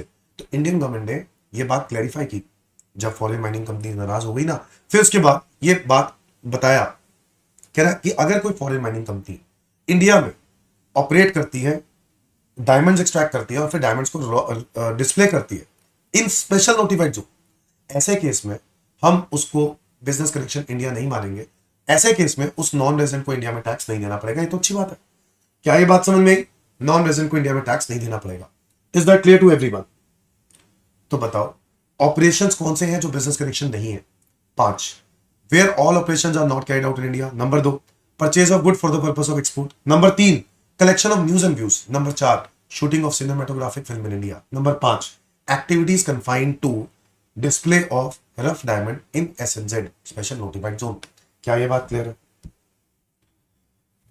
क्या ये बात क्लियर है? Number 2, income from any property asset और सोर्स सिचुएटेड इन इंडिया। भाई आप इंडियन कंपनी में पहले काम करते थे, आज इंडियन कंपनी से आपको पेंशन मिलती है, या आपके पास हाउस प्रॉपर्टी है जो इंडिया में है और वहां से आपको इनकम आ रही है, या आपके पास एफडी है जहां से इंटरेस्ट आ रहा है, आप बाहर बैठे हो, कह रहा है ये इनकम, क्योंकि प्रॉपर्टी एसेट या सोर्स इंडिया का है तो ये माना जाएगा कि इनकम एक्लूड कहां से हुई? इंडिया से। Number 3, income through transfer of capital asset situated in India. अगर कोई कैपिटल एसेट है उसको बेचकर आपने इनकम कमाई जो कैपिटल एसेट इंडिया का है, तो ऐसे केस में ये माना जाएगा कि वो इनकम एक्लूड कहां से हुई? इंडिया से। क्या ये बात क्लियर है? Number 4, income by way of interest, royalty या टेक्निकल फीस। सुनना ध्यान से, इंपॉर्टेंट है। Income by way of interest, royalty या टेक्निकल फीस। दोस्तों अगर central government, state government loan लेता है, या फिर टेक्निकल सर्विस लेता है, या फिर कोई पेटेंट राइट लेता है, और बदले में गवर्नमेंट क्या देता है? इंटरेस्ट देता है। लोन लेता है तो इंटरेस्ट देगा ना, सर्विस लेगा तो फीस देगा ना, अगर पेटेंट राइट लेगा तो रॉयल्टी देगा ना। कह रहा है ये जो वो पैसा पे कर रहा है ये माना जाएगा उस नॉन रेजिडेंट की, ये जो इनकम है ये एक्रूराइज कहां से हुई है? इंडिया से। क्यों? क्योंकि किसने दिया? गवर्नमेंट ने दिया। क्योंकि गवर्नमेंट ने दिया, ये इनकम जो भी आ रही है उस नॉन रेजिडेंट की, ये माना जाएगा कि वो कमाई कहां से हुई? इंडिया से हुई। Is that clear? अच्छा, दूसरा केस ये है कि यही रेजिडेंट या नॉन रेजिडेंट कोई भी हो सकता है, रेजिडेंट भी हो सकता है और नॉन रेजिडेंट भी, अगर वो लोन ले रहा है, मतलब मान लो एक रेजिडेंट है जो इंडिया का रेजिडेंट है और वो लोन ले रहा है, या फिर वो इंडिया का रेजिडेंट नहीं है, नॉन रेजिडेंट है, लोन ले रहा है और बदले में क्या दे रहा है? इंटरेस्ट। तो क्या उस लोन के पैसे पर जो लोन के जो इंटरेस्ट है, उस नॉन रेजिडेंट को जो इंटरेस्ट मिल रहा है, पॉइंट ये हो रहा है कि क्या इंटरेस्ट पे टैक्स इंडिया में देगा? दे सकता है। डिपेंड करता है कि इस लोन को या टेक्निकल सर्विस को या वो जो पेटेंट राइट है उसको यूज कहां किया। अगर तो यूज इंडिया में किया, अगर तो यूज कहां किया? इंडिया में, तो उस इंटरेस्ट और फीस पर टैक्स कहां लगेगा? इंडिया में। एक्लूड क्या मान लिया जाएगा? इंडिया। क्या ये बात क्लियर है? फिर से समझो, मान लो मैंने मैकडोनल्ड से फ्रेंचाइजी ली और उस फ्रेंचाइजी को मैंने कहां लगा दिया? यूएसए। मैं हूं इंडिया का बट मैंने फ्रेंचाइजी यूएसए के लिए ली, तो क्या उस फ्रेंचाइजी फीस पर क्या मुझे टैक्स इंडिया में देना पड़ेगा? नहीं देना पड़ेगा, क्योंकि ये एक्लूड इंडिया नहीं माना गया, ये एक्लूड इंडिया नहीं माना जाएगा। क्या मेरी बात समझ में? अच्छा, पहली बात, मैं अपनी बात नहीं कर रहा हूं सभी। मैकडोनल्ड्स, क्या मैकडोनल्ड्स को जो फीस मिल रही है उस पर टैक्स इंडिया में लगेगा? नहीं लगेगा, क्योंकि वो पेटेंट राइट इंडिया में इस्तेमाल नहीं किए गए। अच्छा, बट अगर मैं मैकडोनल्ड्स की फ्रेंचाइजी इंडिया में खोलने के लिए लेता हूं तो जो फ्रेंचाइजी फीस दे रहा हूं, क्या वो फ्रेंचाइजी फीस इंडिया में टैक्सेबल होगी? यस। क्यों? क्योंकि वो इंडिया के लिए है। सेम बात, अगर आप एक रेजिडेंट हो या फिर आप एक नॉन रेजिडेंट, अब ऐसे समझते हैं, दो नॉन रेजिडेंट, दोनों एक यूएस, दोनों यूएस से गए, एक पर्सन दूसरे पर्सन से लोन ले रहा है, बट लोन का पैसा वो एक जो ले रहा है ना, वो लोन का पैसा इंडिया में यूज करना चाहता है, तो जो इस पर इंटरेस्ट है वो माना जाएगा, जो भी आप नॉन रेजिडेंट को दे रहे हो, कि वो उसने इंटरेस्ट कहां से कमाया? इंडिया से कमाया, क्योंकि उस बोरोड फंड्स को कहां यूज किया गया? इंडिया में। क्या मेरी बात समझ गई? अगर उस बोरोड फंड्स को इंडिया में यूज किया, या फिर उस पेटेंट राइट को इंडिया में यूज किया, या फिर अगर उस टेक्निकल सर्विस को इंडिया में यूज किया, तो ऐसे केस में जो इंटरेस्ट है, फीस है ना, रॉयल्टी है, ये इनकम एक्रूलाइज इंडिया होगी। बट अगर सेम चीज यहां पर बात करें कि अगर इसको यूटिलाइज आउटसाइड इंडिया कर दिया, तो ऐसे केस में ये इंटरेस्ट और फीस एक्रूलाइज आउटसाइड इंडिया होगी, इंडिया में एक्रूलाइज नहीं मानी जाएगी। क्या ये बात क्लियर है?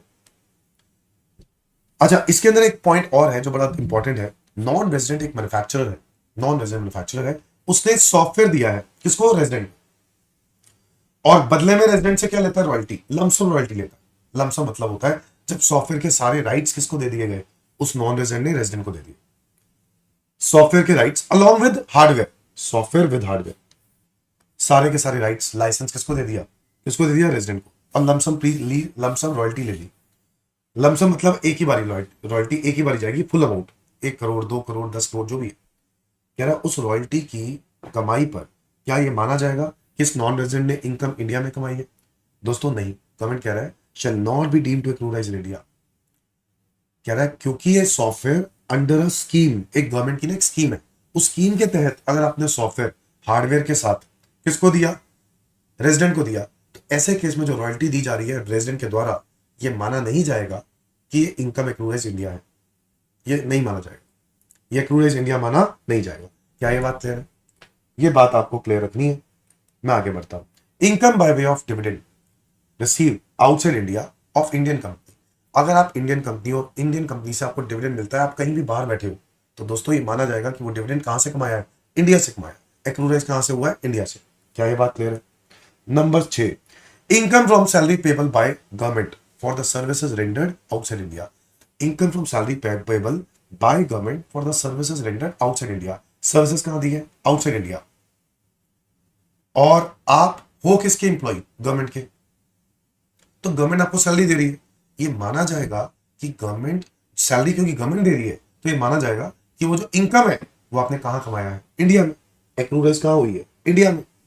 क्या ये बात क्लियर है? So income from salary payable by government for services rendered outside India. जैसे एम्बेसी, इंडियन एम्बेसी में काम कर रहे हैं बाहर, तो वो जो सैलरी मिल रही है वो इंडियन गवर्नमेंट से मिल रही है, तो ये माना जाएगा कि इंडियन गवर्नमेंट एक्रूलाइज, यहां इनकम एक्रूलाइज कहां हो रही है? इंडिया में। क्या ये बात क्लियर है? इनकम एक्रूलाइज कहां हो रही है? इंडिया में। एक और पॉइंट है, a sum of money paid by resident Indian to non corporate non resident या फिर फॉरेन कंपनी। किसी फॉरेन कंपनी को या किसी नॉन रेजिडेंट को आपने एक सम ऑफ मनी दिया, पैसा दिया, जिसकी वैल्यू 50,000 रुपए से ज्यादा है, यानी गिफ्ट। दोस्तों गवर्नमेंट ने कहा कि वो जो गिफ्ट उसने रिसीव किया है ये इनकम मानी जाएगी, और वो भी कहां मानी जाएगी पता है? कि deem to accrue in India. ये माना जाएगा कि ये जो गिफ्ट उसको मिला है वो इंडिया में एक्रूलाइज हुआ है। जेन्युइन है भाई। मैंने अपने दोस्त को 5 लाख का गिफ्ट दिया, इंडिया से बाहर बैठा है, मैंने उसको 5 लाख का गिफ्ट दिया है। इनकम टैक्स वाले क्या कह रहे हैं? कह रहे ये गिफ्ट एक्रूलाइज इंडिया मान लिया जाएगा उस नॉन रेजिडेंट का, तो उस नॉन रेजिडेंट को इंडिया में क्या देना पड़ेगा? टैक्स। क्या देना पड़ेगा? Tax. Is that clear everyone? So section number 9 क्या कहता है? सेक्शन नंबर 9 कहता है income deem to accrue in India, जिसमें हम लोगों ने पढ़ा कि income deem to accrue in India में पहला पॉइंट है income from business connection. Business connection क्या होता है? A person who has who acting on behalf, who is acting on behalf of non resident, और वो इन तीनों में से कोई भी काम कर रहा है। क्या कर रहा है? या तो authority to pursue contract on behalf of non resident, number 2 habitually maintain stock, और नंबर 3 हैबिचुअली सिक्योर ऑर्डर। फिर ऐसे ऑपरेशन जो बिजनेस कनेक्शन नहीं है 5, बताओ कौन कौन से? Where all operations are not carried out in India. Number 2 goods खरीदे हैं, इंडिया में आके गुड्स खरीदे हैं, बट किसके लिए खरीदे हैं? एक्सपोर्ट के लिए। दोस्तों ये भी बिजनेस कनेक्शन इंडिया माना नहीं जाएगा। Number 3 collection of news and views. Number 4 shooting of cinematographic film in India. और number 5 activities confined to display of rough diamonds. Rough diamond मतलब raw diamond in SNZ special notified zone, इन सबको business connection माना नहीं जाएगा। और क्योंकि business connection होगा तो भी एक्रूराइज इंडिया होगा। Income from any property asset source of income situated in India, income through transfer of capital asset situated in India. Number 4 income by way of interest, royalty और टेक्निकल फीस। इसके बारे में मैंने बताया कि गवर्नमेंट अगर देता है तो ये हमेशा एक्रूराइज कहां होगा, इंडिया में। अगर गवर्नमेंट दे रहा है ये वाला अमाउंट, अगर ये इंटरेस्ट रॉयल्टी कोई रेजिडेंट या नॉन रेजिडेंट दे रहा है तो ये देखा जाएगा कि इस पैसे को या उस सर्विस को उसने कहां इस्तेमाल किया। अगर उसने सर्विस को इस्तेमाल इंडिया में किया तो ये जो इंटरेस्ट फीस मिल रही है इस नॉन रेजिडेंट को, ये एक्रूराइज इंडिया हो जाएगा। और अगर ये पैसे को या सर्विसेज को यूटिलाइज आउटसाइड इंडिया करते हो तो ये interest fees accrue arise outside India हो जाएगी। इसके अलावा income by way of dividend receive of outside India of an Indian company, तो ये भी एक्रूराइज क्या होगा, India. Income from salary payable by government for services rendered outside India, ये भी क्या माना जाएगा, एक्रूराइज इंडिया। और last a sum of money जो कि 50,000 रुपए से ज्यादा है और आपने गिफ्ट किया किसी नॉन कॉर्पोरेट नॉन रेजिडेंट को या फिर किया फॉरेन कंपनी को, तो ऐसे केस में इस गिफ्ट इनकम पे, यानी अगर गिफ्ट 50,000 रुपए से ज्यादा है, 60,000 70,000, तो ये इनकम मानी जाएगी उस रेसिपेंट के लिए और उसको टैक्सेबल हो जाएगी। क्या ये बात क्लियर है? मतलब वो नॉन रेजिडेंट को ही माना जाएगा कि उसने कमाया कहां से, इंडिया से। Is that clear everyone? That's it दोस्तों। कैसा लगा रेजिडेंशियल स्टेटस का आपका एक छोटा सा कंटेंट, सेक्शन नंबर 9 खत्म। तो भाई साहब आपको इसके अंदर 4 तो सेक्शन करने, सेक्शन 5, सेक्शन 6, सेक्शन 7 और सेक्शन 9, बस। चलो, तो ये आपको अगर ये पीडीएफ चाहिए बच्चों तो मेरे टेलीग्राम चैनल को ज्वाइन करना पड़ेगा। मेरा टेलीग्राम चैनल इस वीडियो की डिस्क्रिप्शन में है। तो चलो दोस्तों स्टार्ट करते हैं। Question number 1 residential status. आप लोगों को याद है रेजिडेंशियल स्टेटस? हाँ, रेजिडेंशियल स्टेटस में हम लोग पढ़ते थे कि 2 तरह के रेजिडेंट होते हैं। अगर मैं इंडिविजुअल की बात करूं, सेक्शन 6(1) की बात करें तो रेजिडेंट ऑफ इंडिया में 2 तरह के रेजिडेंट होते हैं, एक रेजिडेंट अगर हम बात करें और एक डीम्ड रेजिडेंट। जब मैं बात करता हूं डीम्ड रेजिडेंट की, तो डीम्ड का मतलब है जहां पर कुछ शर्तों को पूरी करने पर आप रेजिडेंट माने जाते हो। अगर आपको याद आ रहा होगा तो मैं वो क्वेश्चंस भी आज ट्राई करवाने वाला हूं। और रेजिडेंट के कुछ कंडीशंस होती थी, अगर आपको याद हो, पहले रेजिडेंट चेक करना होता है और उसके लिए 2 कंडीशंस होती हैं और कोई भी एक कंडीशन पूरी करने पर आप रेजिडेंट बन जाते हो। एक होता था 182 डेज और मोर और दूसरा होता था 60 डेज और more during the relevant previous year and 365 days और मोर ड्यूरिंग 4 प्रीवियस ईयर्स। दोनों में से कोई एक कंडीशन पूरी करने पर आप इंडिया के रेजिडेंट बन जाते हो।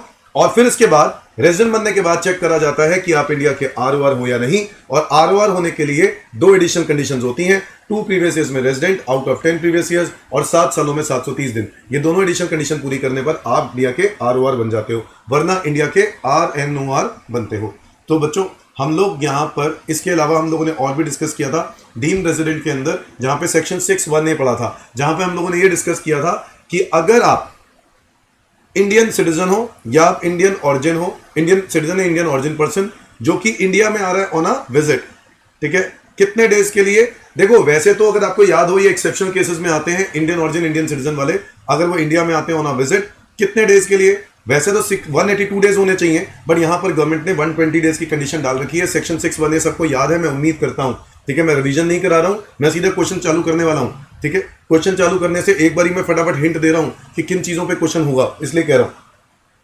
तो बताओ, इंडियन सिटीजन या इंडियन ऑरिजिन पर्सन जो कि इंडिया में आ रहा है ऑन अ विजिट, ठीक है, और नंबर 3 उसका स्टे इंडिया में 120 डेज और मोर है और पिछले 4 सालों में 365 दिन, वो बात तो है ही है। और चौथी कंडीशन कि अगर उसकी टोटल इनकम इंडिया से 15 लाख रुपए से ज्यादा है। आपको याद आ रहा है, ये चारों कंडीशंस पूरी होने पर आप इंडिया के डीम्ड रेजिडेंट मान लिए जाते थे। एक और डीम्ड रेजिडेंट वाले क्लॉज होते थे जो बाहर से इंडिया आने वालों के लिए नहीं है, वो सबके लिए है। अगर आप इंडियन सिटीजन हो, नंबर 2 अगर आपकी टोटल इनकम 15 लाख रुपए से ज्यादा है इंडिया में, नंबर 3 आप दूसरे देश में टैक्स नहीं दे रहे, याद है, किसी दूसरे देश में उस इनकम पे टैक्स नहीं दे रहे, तो ऐसे केस में भी आपको इंडिया का डीम्ड रेजिडेंट मान लिया जाता था। चलो आओ जरा देखें क्या है कंडीशंस, इन पे क्वेश्चन आने की पूरी उम्मीद है दोस्तों। आओ स्टार्ट करते हैं। Question number 1, mister Jack comes to India for the first time on April 16, 2021 during his stay in India up to October 5, 2023 He stays at Delhi up to April 10, 2023. Thereafter remains in Chennai till his departure from India. Determine the residential status. पहले हम question यहीं पर solve कर लेते हैं, फिर मैं आपको लिखवाना स्टार्ट करता हूं. प्रैक्टिस लिखवाने की भी करनी है आप लोगों को. तो बताओ, पहले यही सॉल्व करते हैं. मुझे बताओ, मुझे चाहिए असेसमेंट ईयर 24-25. क्या मैं कह सकता हूं previous year 23-24? Yes sir, previous year 23-24. Previous year 23-24 में कितना स्टे है? अगर हम लोग देखें तो क्वेश्चन में लिखा हुआ है कि इंडिया में वो 16 अप्रैल 2021 को आया था. During stay in India up to October 5, 2023. तो इस बात का क्लैरिटी है कि आप 5 अक्टूबर 2023 तक इंडिया में रहे हो. इससे क्या फर्क पड़ता है आप दिल्ली में रहे हो या आप दूसरे स्टेट में रहे हो? रहे तो हो ना. यस और नो. अब मुझे बताओ. And thereafter remains in Chennai till his departure from India. Okay, अब मुझे बताओ यहां पर स्टे टोटल प्रीवियस ईयर 23-24 में कितना होगा? क्या अप्रैल 23 में वो आप इंडिया में हो? हाँ. मई में? यस. जून में? यस. जुलाई में? यस. अगस्त में? यस. सितंबर में? यस. अक्टूबर में? 5 दिन. जिस दिन आप इंडिया में आते हो और जिस दिन आप इंडिया से जाते हो, क्या दोनों ही दिन इंडिया में काउंट करते हैं? यस एवरीवन, बिल्कुल दोनों दिन इंडिया में काउंट करते हैं. तो बताओ 30, 31, 30, 31, 31, 30 और 5. 188 डेज का स्टे है. कितना है? 188 डेज का ये स्टे है. और 188 डेज का स्टे हम कह सकते हैं कि कहां पे है? बताओ. इंडिया में है. और अगर 188 डेज का स्टे इंडिया में है तो भाई आप इंडिया के क्या बन गए हो? रेजिडेंट बन गए हो. यस और नो एवरीवन, रेजिडेंट तो बन गए हो. अब रेजिडेंट बनने के बाद आपको चेक करना होता है कि आप इंडिया के आरओआर हो या नहीं. और आरओआर होने के लिए आपको 2 एडिशनल कंडीशंस होती हैं, दोनों में से सॉरी दोनों की दोनों पूरी करनी पड़ेंगी. यस और नो. अब देखते हैं क्या आप इंडिया के रेजिडेंट तो हो गए. रेजिडेंट होने के बाद चेक करना है कि पिछले 2 सालों में 2 आरओआर दोनों कंडीशन पूरी हो रही है कि नहीं हो रही. तो मैंने देखा 2 कंडीशंस 2023-24 को छोड़ देते हैं, 22-23. और आप 22-23 में पूरा साल इंडिया में थे. बोलो हाँ या ना. तो 365 दिन आप इंडिया में ही हो. बिल्कुल सही बात है. 21-22 में चेक करो तो आप 15 अप्रैल को आए हो, 16 अप्रैल को आप इंडिया में आए हो. तो इसका मतलब है 16 अप्रैल से लेकर 31 मार्च 2022 तक आप इंडिया में थे. 21-22 में बताओ कितने दिन का स्टे होगा? 21-22 में कितने दिन का स्टे होगा? मैं ऐसा करूं, 365 का होता है 21-22 है ना. 21-22 में 365 में से माइनस कर देते हैं जितने दिन आप इंडिया से बाहर रहे हो. 16 अप्रैल को आए हो ना, तो 16 जिस दिन आए हो वो तो इंडिया में काउंट करना है. तो 365 में से कितने दिन बाहर रहे हो? 15 दिन बाहर रहे हो. तो 15 दिन हटा दो. तो 15 दिन हटा देंगे तो कितना आएगा? 350 डेज. तो टोटल कितना बनेगा? 715 दिन. इससे पहले तो आप इंडिया में आए नहीं हो, फर्स्ट टाइम आए हो. तो बताओ क्या 2 एडिशनल कंडीशन पूरी हो गई? नहीं. दोनों में से कोई दोनों की दोनों कंडीशन पूरी करनी थी ना आरओआर होने के लिए. एक 7 सालों में 730 दिन. आप 7 सालों में तो 2 ही साल आए हो और वो भी 730 नहीं बन रहे, 715 बन रहे हैं. तो आपकी ये कंडीशन मिसमैच हो गई और इस रीजन की वजह से आप इंडिया के रेजिडेंट तो हो बट नॉट ऑर्डिनरी रेजिडेंट हो. तो बताओ आप लोगों को सॉल्व करना है. कैसे लिखोगे? सबसे पहले क्वेश्चन नंबर 1 का solution, residential status of mister Jack. ये क्वेश्चन 5 नंबर का आएगा एग्जाम में अगर ऐसा क्वेश्चन आता है तो. जैक का रेजिडेंशियल स्टेटस निकालना है. कौन से ईयर के लिए निकालना है? For the assessment year 2024-25. Yes और नो. सबसे पहले आपको क्या करना है? स्टेप नंबर 1, सबसे पहले वेदर रेजिडेंट और नॉट ये चेक करना है. आंसर इसके नहीं मिलेंगे तो आप लोग प्लीज आंसर साथ साथ नोट करो. रजिस्टर पकड़ो, साथ साथ नोट करना स्टार्ट करो. ठीक है. वेदर रेजिडेंट और नॉट. मुझे बताओ आप रेजिडेंट हो या नहीं? प्रीवियस ईयर 23-24 में हम लोगों ने चेक कर लिया है. कितना स्टे बनता है बताओ? प्रीवियस ईयर 23-24 में स्टे बनता है, स्टे इन इंडिया कितना बनता है? 188 डेज. ओके. सो आप लिखोगे since mister Jack has stayed in India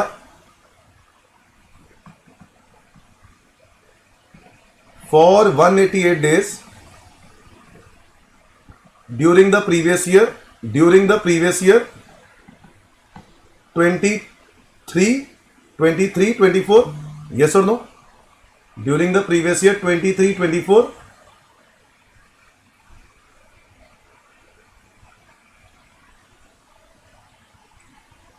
Therefore,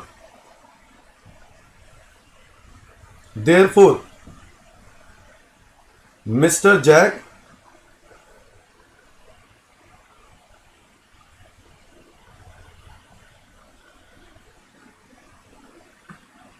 is considered as resident of India as he satisfies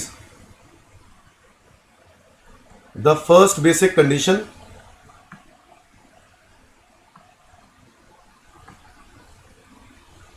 बताओ, that is to stay in India for 182 days or more, है ना। आप India में 182 days और मोर रहे हो। यस बेटा, कुछ क्वेश्चन है। आप लोग आप टेलीग्राम चैनल ज्वाइन करो ना, मेरा टेलीग्राम चैनल पर आपको मिल जाएंगे, ठीक है। तो आप इंडिया के रेजिडेंट हो, कंक्लूड कर दिया आपने स्टेप नंबर 1 से। आपको बिल्कुल ऐसी ही प्रेजेंटेशन देनी है। स्टेप नंबर 2 क्या काम करेंगे? तो आप इंडिया के रेजिडेंट हो क्योंकि आपका स्टे 182 डेज और मोर है, यस और no. Step number 2, whether resident and ordinarily resident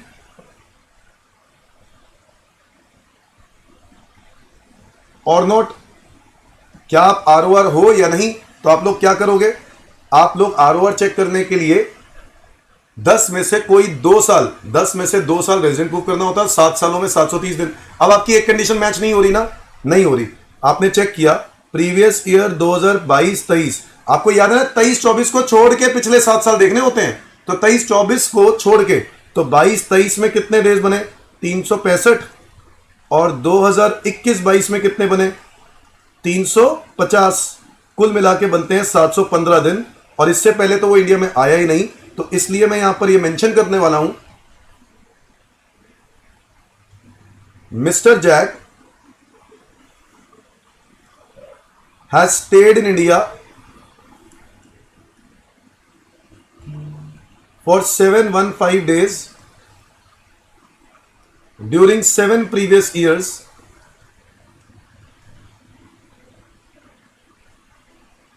immediately preceding the relevant previous year।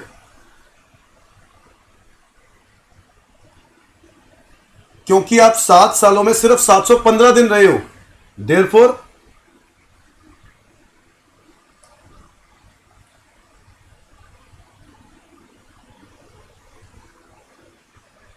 he is considered as resident but not ordinarily resident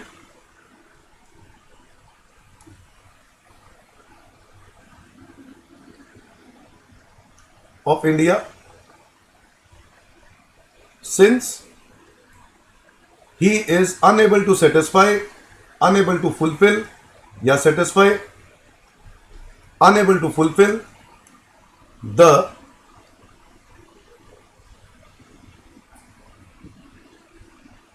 condition that is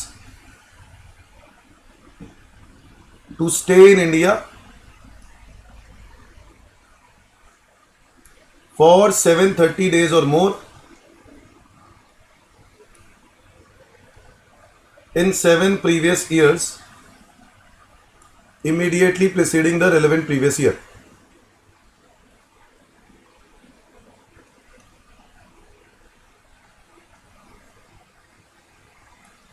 तो आप लोगों ने एक चीज सीख ली कि कंडीशन जरूर मेंशन करनी है। कंडीशन के बिना आपका काम नहीं होगा, तो कंडीशन जरूर मेंशन करनी है। स्टेप नंबर 1, स्टेप 2 में जो अपने कंडीशन मिसमैच हुई है आपको लिखना पड़ेगा, ठीक है।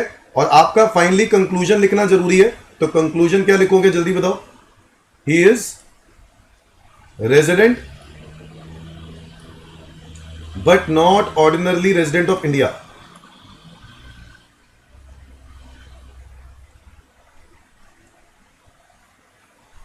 तो आपको याद रखना है बच्चों, रेजिडेंशियल स्टेटस में 2 प्रकार के क्वेश्चन आते हैं एग्जाम में।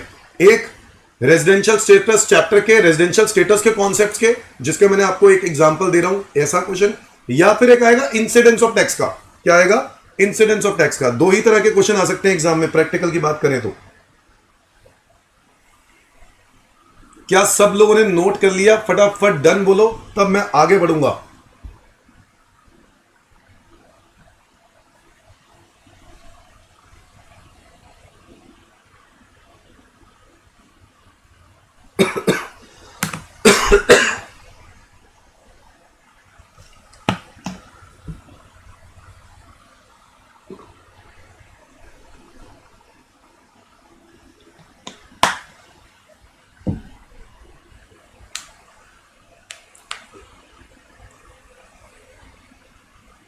Done everyone?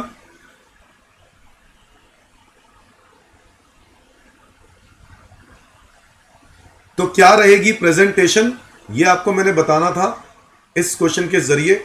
आगे बढ़ते हैं। हर क्वेश्चन की प्रेजेंटेशन नहीं दे पाऊंगा मैं, बिकॉज इतना वक्त नहीं है हमारे पास, और 1 घंटे के अंदर मैं मैक्सिमम क्वेश्चन, जितने 6-7 क्वेश्चन करने की कोशिश कर रहा हूं, वो करवाने की कोशिश करूंगा अच्छे से। ठीक है, तो आओ आगे बढ़ते हैं। क्वेश्चन नंबर है 2। अब ये क्वेश्चन एक वन ऑफ द कैटेगरी है। पहला क्वेश्चन तो मैंने आपको बता दिया, नॉर्मल रेजिडेंट वाला क्वेश्चन है जो आपको आ सकता है। अब एक कैटेगरी भी है। कहता है मिस्टर जयचंद एक इंडियन सिटीजन है, इंडिया छोड़ के इंप्लॉयमेंट पर्पस के लिए बाहर जा रहा है इन कंट्री एक्स। और आपको याद है, अगर आप इंडियन सिटीजन हो, इंप्लॉयमेंट पर्पस के लिए जाते हो, तो आप एक एक्सेप्शन केस में कवर होते हो, जिसके अंदर ये बात बोली गई थी कि आपको 182 वाली ही कंडीशन पूरी करनी पड़ेगी। याद आ रहा? कुछ नहीं याद आ रहा? हाँ सर, 182 वाली कंडीशन ही पूरी करनी पड़ेगी। On 5 June 15 he regularly visited India and stayed for 60 days in every previous year. हर साल इंडिया में आता है और 60 दिन इंडिया में रहता है। ठीक है। However in financial year 23-24 he did not came to India at all. India में आया ही नहीं। He owns a commercial building in Delhi in which is let out. He also set up a retail store in India which is controlled by his brother from India. लो जी लो, India में वो आया ही नहीं, तो इंडिया का तो रेजिडेंट वो हो ही नहीं सकता। हो सकता है क्या? चेक करो, हो भी सकता है। सर क्या बात कर रहे हो, डेज का स्टे नहीं है, कैसे हो सकता है? 3 शर्तें अगर पूरी कर ली तो वो इंडिया का डीम्ड रेजिडेंट बन सकता है। याद है? पहली शर्त कि अगर वो इंडियन सिटीजन है, और वो इंडियन सिटीजन है, क्वेश्चन में लिखा है। नंबर 2, अगर उसकी टोटल इनकम इंडिया से 15 लाख रुपए से ज्यादा है। बताओ हाँ या ना? टोटल इनकम अगर 15 लाख से ज्यादा है तो वो इंडिया का क्या बन जाएगा? रेजिडेंट। और तीसरा एक और कंडीशन भी दी, he is not liable to pay tax in any other country. ये तीनों शर्तों के बारे में लिखा होगा तो ही आपको इंडिया में आप RNOR मान लिए जाओगे। तो देखो, कह रहा है however in financial year 23-24 he did not come to India at all. He owns in commercial building Delhi में, और he also has a setup a retail store जो उसका भाई चला रहा है। He provided the following information to your regarding incomes. तो भाई साहब इंडिया में वो 12 लाख रुपए की तो कमर्शियल बिल्डिंग से इनकम कमा रहा है। ओके, जो कि 15 लाख से अभी भी कम है। इनकम फ्रॉम रिटेल स्टोर जो इसका भाई चला रहा था, कंट्रोल्ड बाय ब्रदर है, बट भाई है तो ओनरशिप तो इसका, सेटअप तो इसी का ही है ना। तो इसका मतलब है यहां पर ये 4.5 लाख की इनकम भी आपकी ही है। तो मुझे बताओ ना, क्या ये मिला के 15 लाख से ज्यादा हो गया कि नहीं हो गया? सर हो गया। और ऊपर से क्या लिख रहा है? Country X does not tax any individual on their income. लो जी लो, तो जिस कंट्री में ये रह रहे हैं ना ऑलरेडी, वो लोग इसके ऊपर 15 लाख पर टैक्स नहीं लगाते। तो कहानी खत्म हो गई बच्चों। तो मुझे एक बात बताओ, बड़ी सिंपल सी बात है, रेजिडेंशियल स्टेटस यहां पर क्या होगा? आंसर डीम्ड रेजिडेंट का आंसर होगा। क्या आंसर होगा? Deemed resident. तो बताओ, क्वेश्चन नंबर है 2, डीम्ड रेजिडेंट में यहां पे अप्लाई करूंगा। क्वेश्चन नंबर है 2, और रेजिडेंशियल स्टेटस हमें निकालना है जयचंद का। Residential status of mister Jaichand.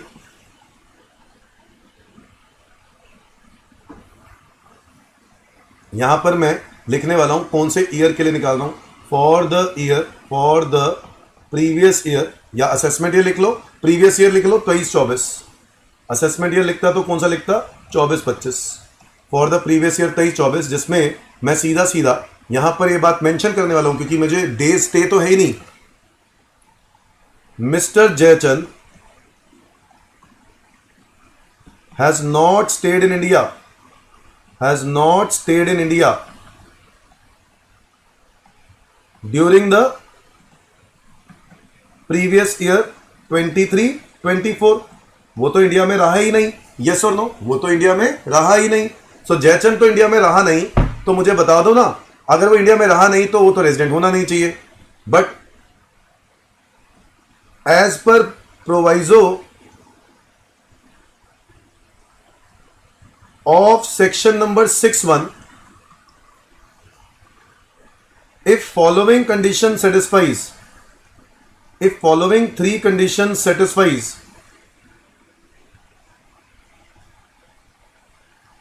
then mister Jaichand is treated as deemed resident. Deemed resident, और डीम्ड रेजिडेंट पता है कौन सी कैटेगरी होती है? Resident but not ordinarily resident,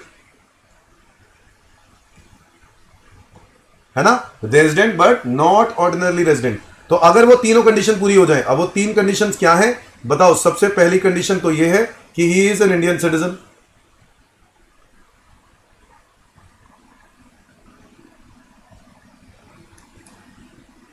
he is an Indian citizen. Number 2, his total income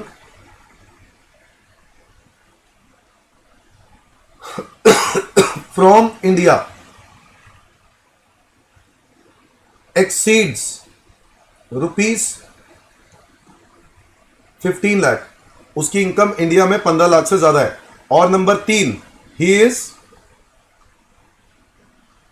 not liable to pay tax in any other country.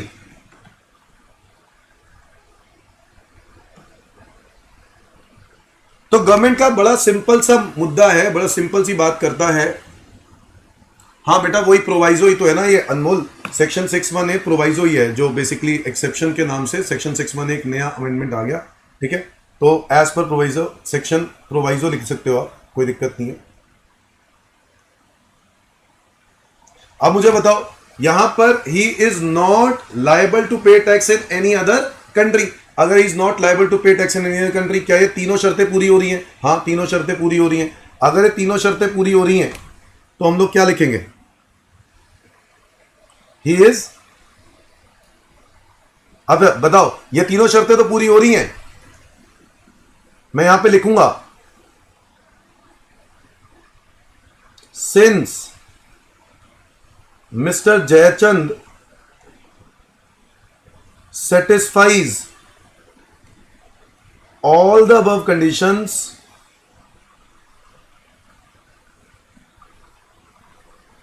therefore he is deemed resident। he is deemed resident, है ना? deemed resident यानी RNOR। क्या मेरी बात सबको समझ में आ गई? RNOR, ठीक है। तो जयचंद डीम्ड रेजिडेंट मान लिया जाएगा। Is that clear everyone?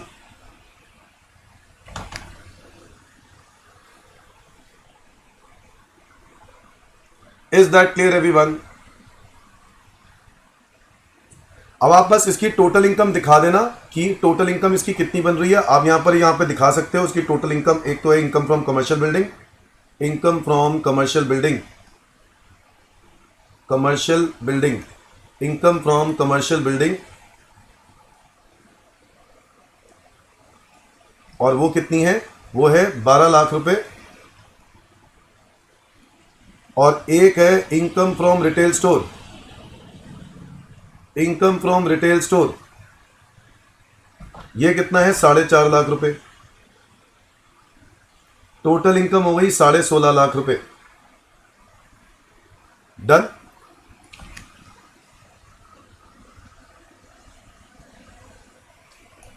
ये है आपका प्रेजेंटेशन नंबर 2 सेकंड क्वेश्चन का, जो कि एक वन ऑफ द क्वेश्चन है जो एग्जाम में पूछा जा सकता है। ठीक है, डन बोलो सारे बच्चे। मैं थर्ड क्वेश्चन पे आ गया हूं।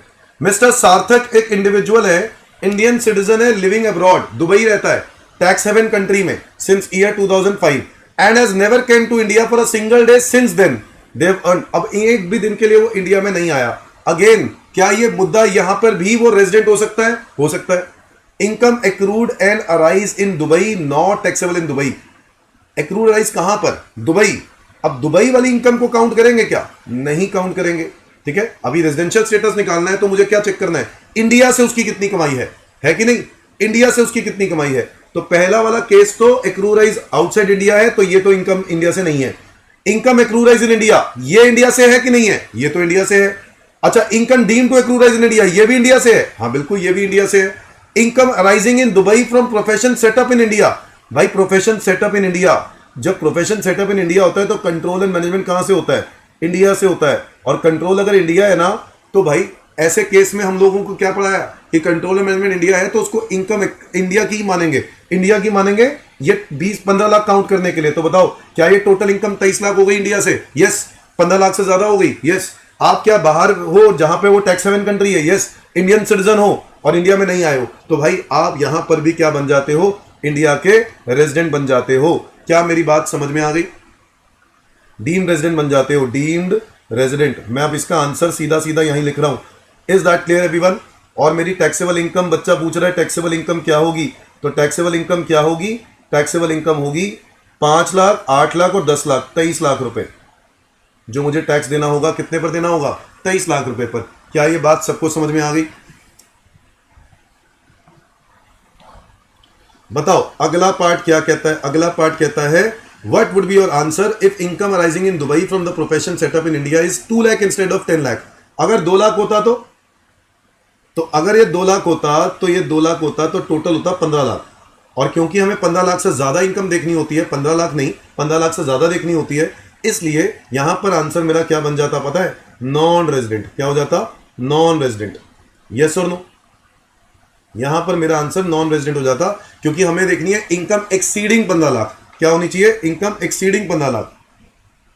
यस और नो? आप लोग देख सकते हो।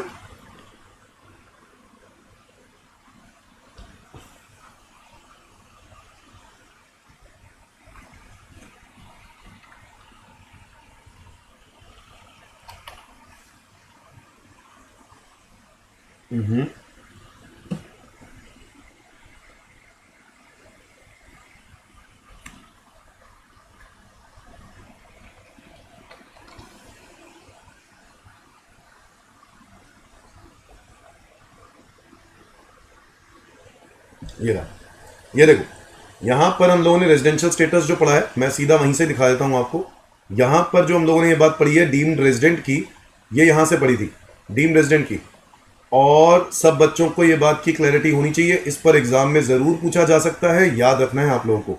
ठीक है, ये सेक्शन 6(1) है, ये सब एक्सेप्शन ही है बेटा, ये सब एक्सेप्शन है। ये देखो प्रोवाइजो, एक्सेप्शन क्या कहते हैं? प्रोवाइजो। आप लोगों को अगर ये सेक्शन याद है तो आप सेक्शन लिख देना, नहीं याद है तो आप लिख देना सेक्शन 6(1) का प्रोवाइजो। ठीक है, अब मुझे बताओ यहां पर is Indian citizen, is total income 15 lakh, is not liable to pay exceeding 15 lakh लिखा है कि exceeding 15 lakh, is not liable to pay tax in any other country. ये तीनों कंडीशन पूरी होंगी तो आप इंडिया के क्या माने जाओगे? Deemed resident. ओके, आगे आ जाओ क्वेश्चन नंबर 4। अब एक क्वेश्चन की वैरायटी मैंने ये भी डाल दी जिसके अंदर क्वेश्चन ने बोल दिया कि आपको स्टे दे दिया है, कितने कितने स्टे उतने में रहा मिसेस करीना कपूर और हॉलीवुड एक्ट्रेस है, और उसका स्टे दे दिया, आपको बताना है रेजिडेंशियल स्टेटस। तो मेरे हिसाब से ये बहुत ही आसान है, बट आपको इसमें डेज फाइंड आउट करने हैं। तो डेज फाइंड आउट करने के लिए आपको ध्यान देना है कि जिस दिन आप इंडिया से जाते हो और जिस दिन आप इंडिया में आते हो वो दोनों दिन इंडिया में काउंट करते हैं। तो बताओ अप्रैल 3 से लेकर जुलाई 11 आप इंडिया में रहे हो। ठीक है, अप्रैल 3 से जुलाई 11। तो मुझे बताओ सारे बच्चे, अप्रैल 3 अगर आप इंडिया में आ गए हो तो अप्रैल में कितने डेज होते हैं? 30 होते हैं ना, 2 हटा दो, जितने दिन बाहर रहे हो वो हटा दो। तो अप्रैल में कितने? 28। मार्च, मई में कितने? मई में तो 31। जून में कितने? 30। जुलाई में कितने? जिस दिन आप इंडिया से गए हो क्या वो भी दिन इंडिया में काउंट करेंगे? हाँ, तो 11 दिन हो जाएंगे यहां पर। तो मुझे बताओ टोटल कितना बना? 28, 31, 30 और 11, तो ये बन रहे हैं 100 दिन। इसी तरीके से 21-22 में, जून 22 से लेकर जुलाई 11, तो जून 22 में 21 दिन हटा दो, जून में 30 दिन होते हैं, 21 दिन हटा दो तो कितने रह गए? 9 दिन। 9 दिन जून के और जुलाई के 11 दिन रह गए, टोटल हो गए 20 दिन। बोलो यस और नो? तो 20 दिन आप जून के और मतलब 21-22 के आप कर लोगे। फरवरी में 10 तारीख को आप इंडिया में आ गए हो तो फरवरी में 10, फरवरी में 20-21 का ईयर है ये, 20-21 लीप ईयर तो नहीं होता है, 20 तो लीप ईयर होता है बट 20-21 में फरवरी 21 आ रहा है तो इसलिए लीप ईयर नहीं होता है। तो फरवरी 10 तारीख है तो 9 दिन तो हटा दो, 28 में से 9 दिन हटा दो तो कितने बनेंगे? 19 दिन ये रहेंगे। बेटा कोई डाउट आएगा तो प्लीज पूछना। मार्च में 26 दिन, तो टोटल कितने हो गए ये?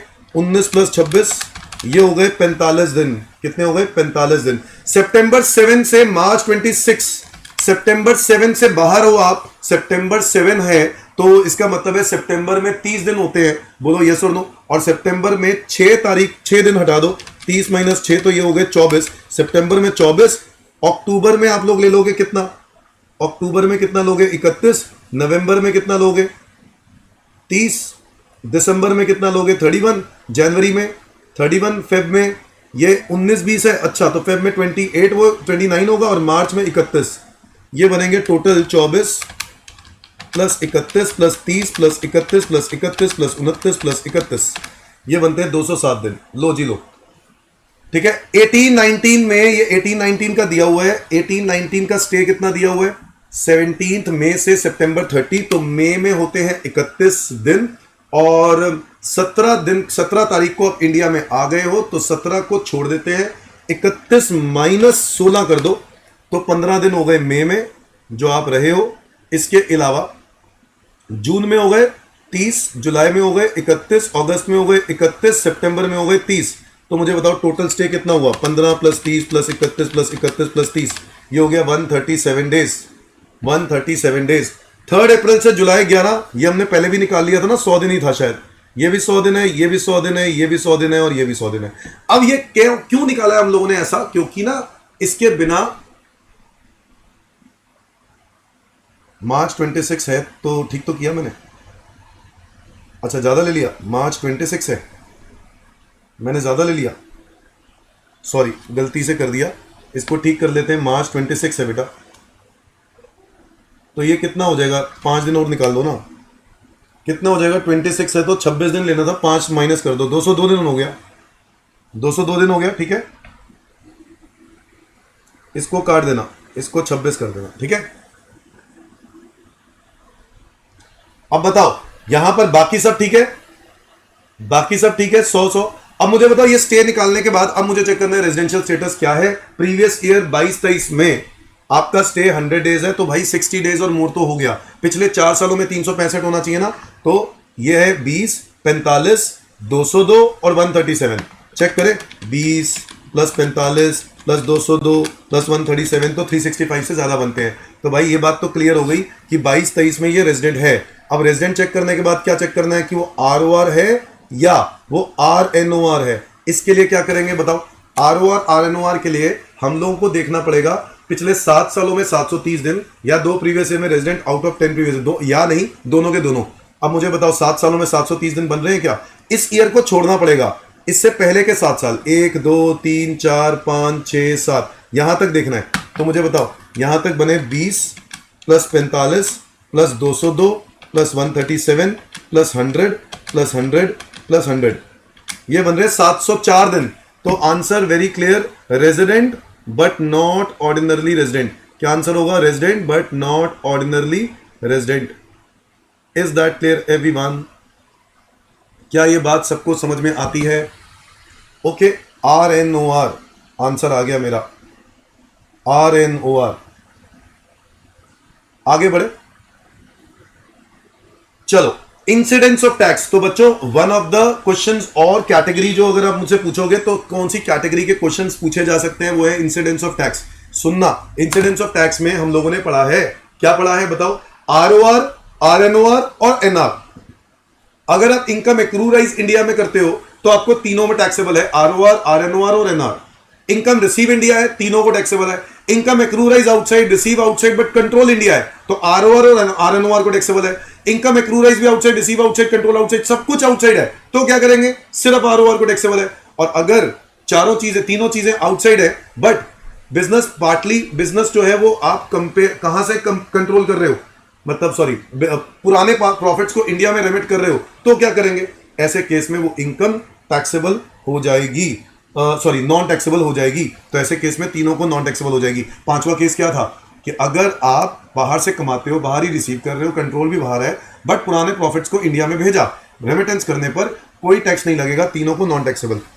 बताओ इस क्वेश्चन में आपको करना है, 5th क्वेश्चन है जिसके अंदर आपको कुछ इंफॉर्मेशन दी हुई है, आपको फाइंड आउट क्या करना है कि आपकी क्या टोटल इनकम होगी मिस्टर जेड की फॉर द असेसमेंट ईयर 24-25। अगर वो ROR है तो क्या होगा, RNOR है तो क्या होगा, और नॉन रेजिडेंट है तो क्या होगा। ठीक है, तो स्टार्ट करें, क्वेश्चन नंबर है 5।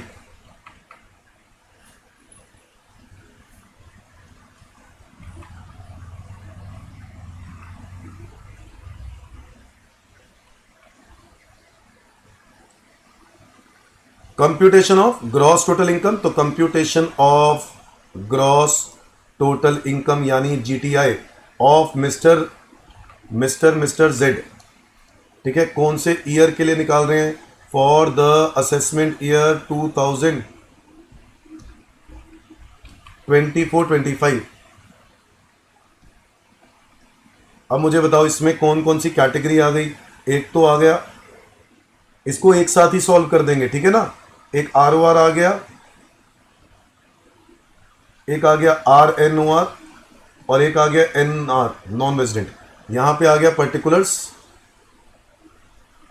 जिसमें मैं सबसे पहले लिखने वाला हूं कौन सी इनकम है। बताओ, interest on German development bonds, interest on German development bonds क्या करें? Interest on German development bonds, यहां पर तो स्टेटमेंट लिखनी है, लिख लोगे 2/5 रिसीव इन इंडिया है, 2/5 रिसीव इन इंडिया है। 60,000 के बॉन्ड है, 60,000 का इंटरेस्ट है, 2/5 इंडिया में मिल रहा है। जो इंडिया में मिल रहा है वो तीनों को टैक्सेबल होगा, बोलो यस और नो। सो 60,000 ये हो गया 24,000, 24,000 तो तीनों को टैक्सेबल कर दो। इसके बाद लिखा है 3/5, 3/5 के बारे में बात करें तो क्या होगा 3/5 का? 3/5 इंटू 60,000, इसका क्या करेंगे भाई? ये तो क्लियर है कि ये रिसीव इन इंडिया है, जो इंडिया में रिसीव है वो तो तीनों को ही टैक्सेबल होना था ना। जो रिसीव आउटसाइड इंडिया है, रिसीव्ड आउटसाइड है, इसका क्या करेंगे? इसमें एक्रूराइज कहां है? आउटसाइड। रिसीव कहां है? आउटसाइड। कंट्रोल भी कहां है? आउटसाइड। तो सिर्फ और सिर्फ किसको टैक्सेबल होगा? आर ओ आर को। कितना अमाउंट? 36,000।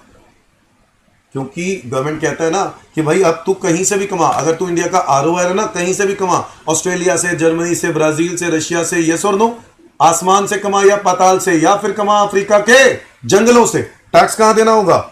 इंडिया में, है ना। नंबर 2, आगे आ जाओ। Income from agriculture in Bangladesh receive there but later on 50,000 is remitted to India. क्या करे?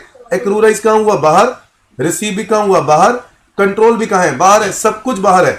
तो भाई जब सब कुछ बाहर है तो क्या करेंगे? सिर्फ और सिर्फ आर ओ आर को टैक्सेबल होगा। Is that clear everyone?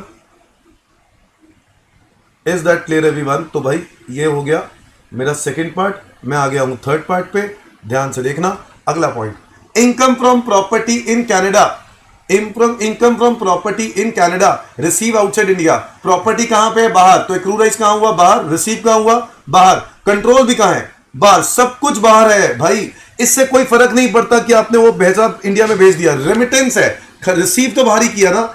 अच्छा, कुछ पैसा खर्च कर दिया, क्या करें? खर्च कर दिया तो क्या एग्जेम्प्ट कर देंगे? सवाल ही नहीं पैदा होता। ये एप्लीकेशन ऑफ मनी है। Application of money is always taxable. आप पैसा कमाने के बाद कहीं भी खर्च करो, वो टैक्सेबल ही रहेगा, गवर्नमेंट कहता है। Is that clear? 86,000 एक्रूराइज कहां हुआ? बाहर। रिसीव कहां हुआ? बाहर। कंट्रोल भी बाहर। किसको टैक्सेबल होना चाहिए? सिर्फ आरओआर को टैक्सेबल होना चाहिए। 86। आगे आ जाओ। Income earn from business in USA which is controlled from Delhi. Business कहां पे? यूएस से। एक्रूराइज कहां हुआ? बाहर। कंट्रोल कहां से? इंडिया से। 15,000 इंडिया में मिल गया। तो भाई बताओ, 15,000 अगर इंडिया में मिल गया, रिसीव इन इंडिया है, तो क्या करेंगे? जो 15,000 है उसका क्या करेंगे? वो तो तीनों को टैक्सेबल हो जाएगा, यस और नो। 15,000 तीनों को टैक्सेबल हो जाएगा। और जो बाकी के 50,000 रुपए है उसका क्या करें? बाकी के 50,000 रुपए हैं उसका क्या करें? वो 50,000 रुपए आउटसाइड इंडिया मिला है। अब इसके लिए रूल सोचो। 50,000 एक्रूराइज कहां हुआ?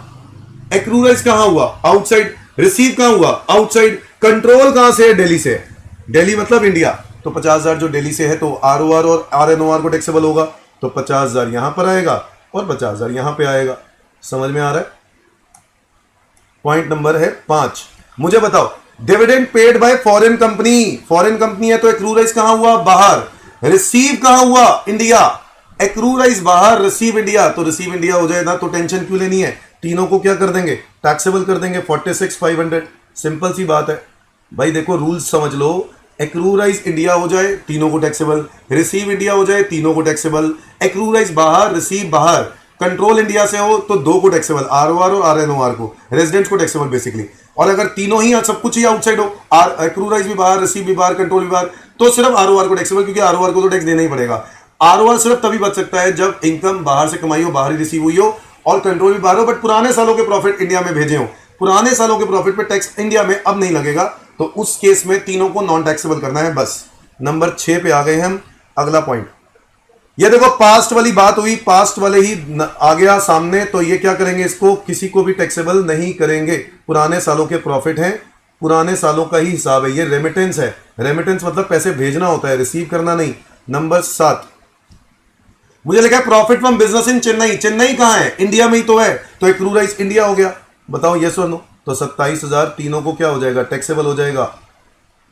आगे बताओ पॉइंट नंबर 8 हाँ, profit on sale of building. Building sale कहां पे की? इंडिया में, तो एक्रू राइस क्या हुआ बेटा? एक्रू राइस इंडिया हो गया, sale of building in India है तो तीनों को टैक्सेबल हो जाएगा। तीनों को टैक्सेबल हो जाएगा, कोई डाउट नहीं है सर, वेरी मच क्लियर। आगे बात करते हैं पेंशन फॉर्मर एम्प्लॉयर कहां पर? इंडिया में। इंडिया से फॉर्मर एम्प्लॉयर, तो एक्रू राइस कहां हुआ भाई? इंडिया में हुआ ना, तो इंडिया में हुआ 36,000 रुपए। तीनों को क्या हो जाएगा? टैक्सेबल 36,000 रुपए। और इसके बाद gift in foreign currency from a friend. अब गिफ्ट का क्या होता है? अगर रिलेटिव से मिलता है तो फुली एग्जेम्प्ट होता है, रिलेटिव से मिलता है फुली एग्जेम्प्ट होता है। बट अगर किसी फ्रेंड से मिला या किसी से भी मिला नॉन रिलेटिव से, तो 50,000 की लिमिट होती है, अगर आपको याद आ रहा हो। 50,000 से ज्यादा है तो फुली टैक्सेबल। क्या ये 80,000 का गिफ्ट है? हाँ, और कहां मिल रहा है? इंडिया में। तो ये वाला पॉइंट क्या होगा? तीनों को टैक्सेबल हो जाएगा, इससे कोई फर्क नहीं पड़ता कि किसने कमाया। रीजन बीइंग कि ये रिसीव इंडिया में हो गया, इसलिए। मुझे बताओ मेरा आरओआर का आंसर क्या होगा? तो ये मेरा आंसर क्या होगा? 24,000, 36,000, 181,000 plus 86,000 plus 15,000 plus 50,000 plus 46,500 plus 27,000 plus 1480 plus 36,000 plus 80,000, ये बन रहा है 20,61,500। इसके अलावा आपको दिया है, एक हो गया 24,000 plus 15,000 plus 50,000 plus 46,500 plus 27,000 plus 1480 plus 36,000 plus 80,000, ये हो गया 17,58,500। इसके अलावा आपको एक दिया है 24,000 रुपये, 15,000 रुपये, 46,500, 27,000, 1480, 36,000 रुपये और 80,000 रुपये, ये बन गया 17,08,500। 17,08,500। तो ये हो गई मेरी ग्रॉस टोटल इनकम। क्या हो गई मेरी? Gross total income. क्या ये बात सबको समझ में आ गई? जल्दी जल्दी डन बोलेंगे, और भी क्वेश्चन करने हैं, ठीक है? समझ में आ गया? सोचो 1 घंटे के अंदर हम लोग कितने सारे क्वेश्चन प्रैक्टिस कर लिए, और आपका रेजिडेंशियल स्टेटस अगर आपने रिवाइज किया है तो आपको ये क्वेश्चन करके मजा आएगा, नहीं तो सजा आएगा। समझ गए बात? नहीं तो मजा नहीं तो सजा। बोलो ये कब होता है? जब आप लोग प्रैक्टिस नहीं करके आए, रिवीजन करके नहीं आए। क्योंकि आप प्रैक्टिस करने आए हो मेरे पास, तो आपको रिवीजन करके आनी पड़ेगी ना। तो रिवीजन करके आओ, प्रैक्टिस मेरे साथ करो, ठीक है? रिवीजन के लिए भी आपको मैंने बोला यूट्यूब पर मेरी वीडियोस हैं, मैंने रिवीजन क्लासेस डाल रखी हैं, किसी को चाहिए होगी तो वो भी डाल देंगे। बताओ डन? सबका यह आंसर आ गया है, मैं उम्मीद करता हूं। मैं आगे बढ़ रहा हूं।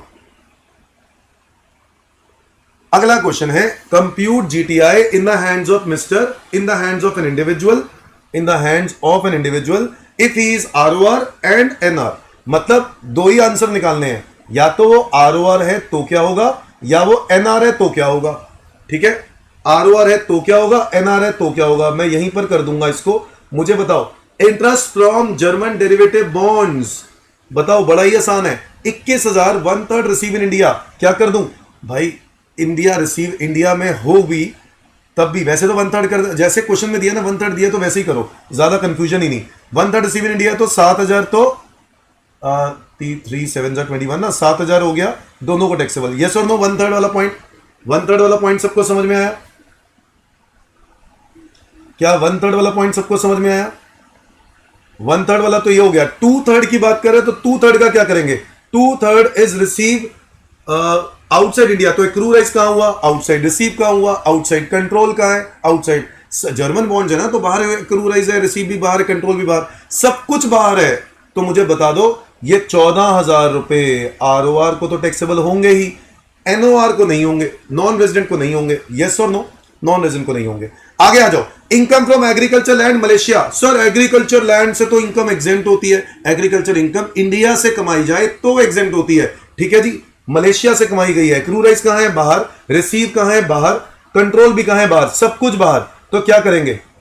51,000। आरओआर को तो हर हाल में टैक्सेबल होगा, बोला ना, कहीं से भी कमाए, आरओआर कहीं से भी कमाए, ऑस्ट्रेलिया से कमाए, जर्मनी से, ब्राजील से, रशिया से, बोलो यस और नो, आसमान से या फिर पाताल से, या फिर कमाए अफ्रीका के जंगलों से, टैक्स कहां देगा वो? इंडिया में।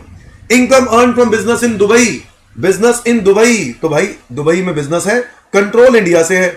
ओके, 20,000 इंडिया में रिसीव हुआ, पहले तो 20,000 का निपटारा करो। 20,000 जो इंडिया में मिला वो तो दोनों को टैक्सेबल होगा ना, इसमें तो कोई डाउट ही नहीं है। हाँ बिल्कुल दोनों को टैक्सेबल होगा। अब मुझे बताओ इस 20,000 के बाद जो बाकी के 55,000 रुपए हैं उसका क्या करें? बाकी के 55,000 का क्या करें? सर बाकी के 55,000 रुपए जो हैं वो एक्रूराइज कहां हुए हैं? एक्रूराइज कहां हुए हैं? बाहर। रिसीव कहां हुए हैं? बाहर। कंट्रोल कहां से? इंडिया से। तो आरओआर तो टैक्स देगा ही ना। क्या एनआर देगा? एनआर नहीं देगा। हां एनओआर होता तो देता, एनआर नहीं देगा। क्या यह बात सबको क्लियर है? आगे आ जाओ। प्रॉफिट फ्रॉम बिजनेस इन मुंबई, मुंबई मतलब इंडिया, तो भाई कोई दिक्कत ही नहीं है। इंडिया से अगर इनकम कमा रहे हो तो दोनों को टैक्सेबल होगा ना, इसमें तो कोई डाउट ही नहीं होना चाहिए। यस और नो? आगे आ जाओ। Interest receive from mister Ashok NRI on loan provided to him for a business in India. मुझे एक बात बताओ, इंटरेस्ट किससे मिला है? एक एनआरआई से मिला है। ठीक है, आपकी इनकम कहां के लिए? कहां के लिए? बिजनेस कहां? लोन किसके लिए दिया गया? बिजनेस कहां करने के लिए? इंडिया में। तो क्या यह नहीं माना जाएगा कि वो जो इंटरेस्ट इनकम है वो एक्रूराइज इंडिया हो जाएगी? हां, सेक्शन नंबर 9 दोस्तों, income deem to एक्रूराइज in India में यह बात बताई गई थी कि अगर मैं किसी पर्सन से लोन लेता हूं और उस लोन के फंड्स को इंडिया में यूज कर लेता हूं, मतलब मैं बाहर का बंदा हूं, ऑस्ट्रेलिया का बंदा हूं, आप भी जर्मनी के बंदे हो, जर्मनी से मैंने लोन लिया है और वो मैंने पैसे को इंडिया में बिजनेस करने के लिए यूज कर लिया, तो उसके ऊपर जो इंटरेस्ट मैं उस जर्मनी वाले बंदे को दूंगा वो इंटरेस्ट इनकम कहां टैक्सेबल होगी? इंडिया में होगी। क्यों? क्योंकि बिजनेस कहां पे कर रहा हूं? इंडिया में। तो मुझे बताओ, बिजनेस ये इंडिया में है, ये टैक्सेबल हो गया, एक्रूराइज इंडिया मानी जाएगी, इसलिए ये दोनों को टैक्सेबल हो जाएगा। यस और नो? आगे, dividend from brown limited Indian company है, तो देखो इंडियन कंपनी है तो दोनों को क्या होना चाहिए? टैक्सेबल होना चाहिए। आगे आ जाओ। Profit from business in Canada control from Mumbai, control Mumbai से है। अच्छा, 60% profit deposited in bank in Canada and 40% remitted to India. क्या करें? कुछ भी ना करें, इस बात का कोई लेना देना नहीं है। अगर आप 60% प्रॉफिट बाहर है और 40% रेमिटेड टू इंडिया है, मतलब आप ये कह सकते हो 100% प्रॉफिट मिला कहां पे है? बाहर। 100% प्रॉफिट मिला कहां पे है? बाहर मिला है, बट उसमें से 40% इंडिया में रेमिट कर दिया, मिलने के बाद भेज दिया। रेमिटेंस जो होता है बच्चों, रेमिटेंस को हम इग्नोर करते हैं, हम रिसीव्ड वर्ड देखते हैं, रेमिटेंस नहीं देखते हैं। याद आ रहा है? तो मुझे एक बात बताओ, 60% प्रॉफिट डिपॉजिटेड इन बैंक, इस बात का कोई लेना देना नहीं था। अब आगे देखो, एक्रूराइज बाहर, रिसीव बाहर, कंट्रोल कहां है? इंडिया में है, तो आरओआर और एनओआर को टैक्सेबल होना चाहिए था ना, बट यहां पर एनओआर तो है ही नहीं, सिर्फ आरओआर है और एक एनआर है। आरओआर को टैक्सेबल हो जाएगा और नॉन रेजिडेंट को टैक्सेबल नहीं होगा। आगे बढ़े, आगे बढ़े। आगे कह रहा है amount receive from NRI for the use of know how for a business in Singapore. तो भाई अमाउंट रिसीव एक एनआरआई से रिसीव हुआ है, कहां पे? बिजनेस करने के लिए, बाहर करने के लिए, है ना? कहीं पर इंडिया में करने की बात थोड़ी ना हो रही है। एक्रूराइज आउटसाइड, रिसीव आउटसाइड, कंट्रोल भी आउटसाइड, सब कुछ आउटसाइड। तो देखो आरओआर को तो सर फिर भी टैक्सेबल होगा। सर क्या बात कर रहे हो? हाँ, आरओआर तो कहीं से भी कमाए, टैक्स कहां देगा? इंडिया में। इससे आसान तो हो ही नहीं सकता। Dividend receive from foreign company in India, dividend from foreign company in India, भाई रिसीव कहां हुई? इंडिया में ना, तो दोनों को टैक्सेबल होना चाहिए। समझ में आया? ये 25,000 दोनों को होना चाहिए। और पास्ट ईयर, पुराने सालों के प्रॉफिट को तो भूल ही जाओ ना तुम, पुराने सालों के प्रॉफिट को तो भूल ही जाओ, कुछ नहीं करेंगे। बता दो जरा टोटल कितना आ रहा है? सारे बच्चे बताओ टोटल कितना आ रहा है? मैंने अपना आंसर निकाल दिया है 7,000। मेरा आंसर मैच कर रहा है कि नहीं कर रहा वो देखना है। 14, 51, 20 plus 55 plus 175 plus 35 plus 30 plus 60 plus 8 lakhs plus 25, ये आ रहा है 12,72,000। लो जी लो, मेरा ए पार्ट का आंसर तो बिल्कुल करेक्ट आ गया, 12,72,000। ठीक है, मैं अब सेकंड पार्ट का देख रहा हूं, क्या सेकंड पार्ट का मेरा आंसर मैच कर रहा है? 7,000, 20,000, 175,000, 35,000, 30,000, 25,000, तो ये हो गया 2,92,000, 2,92,000। तो ये आ गया मेरा आंसर 2,92,000। तो मेरे दोनों आंसर आ गए हैं 1272 और 292। Is that clear everyone? Done बोलो जल्दी जल्दी, समझ में आ गया तो फिर आगे बढ़ेंगे। एक आखिरी क्वेश्चन आप लोगों के साथ प्रैक्टिस करूंगा, जल्दी जल्दी डन बोलो समझ में आ गया तो। 9 बजे हम जीएसटी की प्रैक्टिस स्टार्ट कर देंगे, तो टाइम पर मिलेंगे कुछ क्वेश्चंस के साथ। टेलीग्राम का चैनल मैं आपको इसी ग्रुप पे भेज रहा हूं, मैसेज पे भी मैं कमेंट पे भी भेज दूंगा, और डिस्क्रिप्शन में भी अभी चेंज कर दूंगा, उसको डाल दूंगा डिस्क्रिप्शन में नए वाला चैनल का लिंक। ठीक है, तो आप उसके अंदर ऐड हो जाओ। चैनल वही है, नाम चेंज कर दिया है। ठीक है, तो आप लोग वहां पर ज्वाइन करो। डन बोलो सारे बच्चे, डन बोलो समझ में आ गया तो।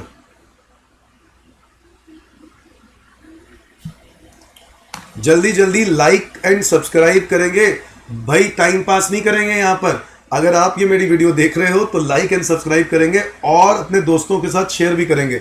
Is that clear everyone? भाई आप लोग हौसला दोगे तभी तो आगे बढ़ेंगे ना। यस और नो?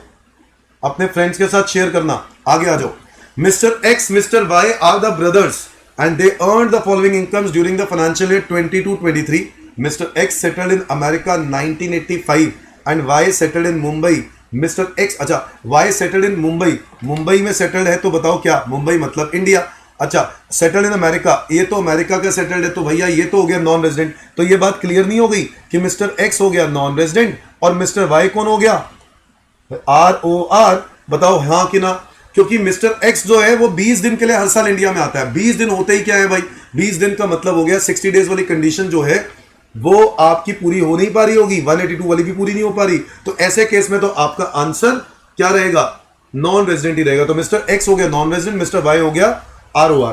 क्या मेरी बात समझ में आ रही है? अब एक बात बता दूं आपको मैं, मिस्टर एक्स और मिस्टर वाई, अभी ऐसे क्वेश्चन हो ना तो आपको पहले क्या करें? 4 पॉइंट समझा दो। ओहो, बड़ी जल्दी याद आया है यार, यूट्यूब पर थोड़ा सा लेट आते हैं रिस्पॉन्स।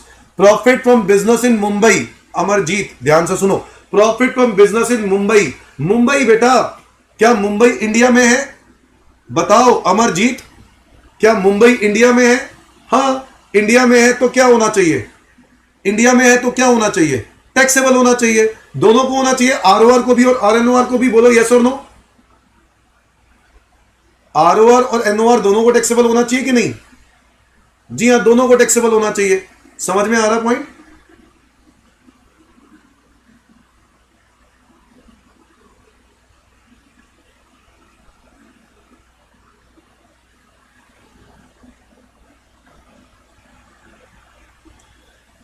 Done everyone? अमरजीत ठीक है, तो ये दोनों को टैक्सेबल होना चाहिए।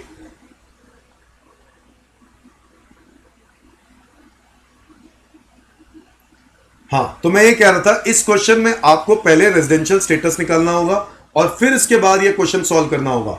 ठीक है, तो आपने रेजिडेंशियल स्टेटस पहले निकालना है। तो मुझे बताओ मिस्टर एक्स यहां पर क्या है? मिस्टर एक्स यहां पर क्या है? वो है NR नॉन रेजिडेंट, और मिस्टर वाई कौन है?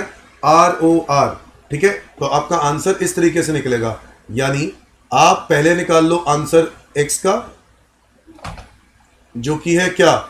NR, और वाई क्या? ROR। ठीक है, क्वेश्चन करें स्टार्ट? यस सर, स्टार्ट करें। Interest on American development bonds, 50% of the interest is receive in India. 50% India में रिसीव हो रहा है इंटरेस्ट, तो बताओ क्या करें? 50% इंडिया में हो रहा है, तो जो इंडिया में हो रहा है उसको तो कर दो ना पहले टैक्सेबल। कितना हो रहा है? 23 इसका हो गया, 9 इसका हो गया। 50% तो कर ही दो टैक्सेबल। इसके बाद कह रहा है 50% कहां मिल रहा होगा? बाहर मिल रहा होगा, तो accrue rise outside, receive outside, control outside, सब कुछ आउटसाइड होगा तो क्या होगा? सब कुछ आउटसाइड होगा तो क्या होगा? सब कुछ आउटसाइड होगा तो 46 में से 23। ROR को तो हर हाल में टैक्सेबल होना है ना। ओहो, ROR तो ये है ही नहीं, ये ROR थोड़ी ना है, ROR तो Y है, तो 9000 इसको टैक्सेबल हो जाएगा, इसको कुछ भी नहीं होगा। बोलो यस और नो? इसको नहीं होगा क्योंकि X तो NR है ना। समझ गए बात? आगे आ जाओ। Dividend from Japanese company receive in America, accrue rise कहां हुआ? बाहर, रिसीव भी कहां हुआ? बाहर। तो क्या करें? सब कुछ बाहर है, तो ऐसे केस में सिर्फ ROR को टैक्सेबल होगा, तो 15000 Y वाला तो टैक्सेबल होगा, X वाला टैक्सेबल नहीं होगा। आगे आ जाओ। Short term capital gain on sale of shares of Indian company, बताओ रिसीव इन इंडिया क्या करेंगे इस केस में, sale of shares of Indian company, Indian company है तो यार एक्रूराइज इंडिया हो गया ना, तो दोनों को टैक्सेबल कर देते हैं 45 और 75। आगे आ जाओ, प्रॉफिट फ्रॉम बिजनेस इन मुंबई 10,000, तो ये भी एक्रूराइज इंडिया हो गया तो इसको टैक्सेबल कर देंगे। आगे आ जाओ, इनकम फ्रॉम बिजनेस इन मुंबई, ओहो सर इतना आसान है, 32,000 और 28,000, कुछ पढ़ने की जरूरत ही नहीं पड़ रही है। ROR NORO है ना, या NRO, जब कह रहा है इनकम ही इंडिया से कमाया तो कहानी खत्म हो गई ना। Fees for technical services rendered in America receive in America, the services were however utilise in India, जब सर्विसेज इंडिया में यूज हो गई तो इनकम एक्रूराइज कहां से हो गई, इंडिया से, डीम टू एक्रूराइज कहते हैं इसको। तो बताओ ये डीम टू एक्रूराइज इंडिया में हो गई 1.5 लाख रुपए, तो क्या करेंगे, 1.5 लाख रुपए जो एक्रूराइज इंडिया हो गया तो इधर टैक्सेबल हो जाएगा। सर ये तो नॉन रेजिडेंट है, अरे भाई जब नॉन रेजिडेंट हो गया तो क्या करेंगे, नॉन रेजिडेंट हुआ तो ROR, अच्छा एक्रूराइज इंडिया हुआ तो क्या करेंगे, एक्रूराइज इंडिया हुआ तो चाहे ROR हो चाहे NOR हो चाहे वो नॉन रेजिडेंट हो, तीनों को ही टैक्सेबल होता है, बोलो यस और नो। इसलिए ये तीनों को टैक्सेबल होगा तो इसलिए ये वाला टैक्सेबल होना था, इसको तो मिला ही नहीं ना, अगर मिला होता तो इसको भी टैक्सेबल हो जाता, बट मिला ही नहीं ना तो इसको तो छोड़ दो। आगे interest on FD with SBI Mumbai 4,500, ये इंटरेस्ट टैक्सेबल हो जाएगा और 4,500 टैक्सेबल होगा यहां पर, और यहां पर कितना आएगा 12,000, ठीक है ना, इनकम इंडिया से कमाई है। House property computed, now what do you mean by computed, computed का मतलब है standard deduction has already been claimed, है ना, आपको पता है ना हाउस प्रॉपर्टी में स्टैंडर्ड डिडक्शन मिलती है कितने रुपए की, 30% की। अब ये 30% की स्टैंडर्ड डिडक्शन क्लेम कर रखी है ऑलरेडी, तो बताओ ऑलरेडी क्लेम, अगर नहीं की होती तो क्लेम करते, सैलरी रिसीव लिखा होता, कंप्यूटेड ना लिखा होता, तो हम सैलरी में से भी स्टैंडर्ड डिडक्शन क्लेम करते, कितने रुपए का, 50,000 रुपए का स्टैंडर्ड डिडक्शन सैलरी में 50,000, और याद रहे हाउस प्रॉपर्टी इनकम पे 30%, तो मुझे बताओ 30% यहां माइनस करा हुआ है ऑलरेडी इंडिया से, है ना, तो ये टोटल क्या कर देंगे 67,200 और 38,500 दोनों को टैक्सेबल कर देंगे। मुझे बताओ मेरी इनकम कितनी आ गई, सबका टोटल कर देते हैं, तो ये हो गया 23, 45, 10,000,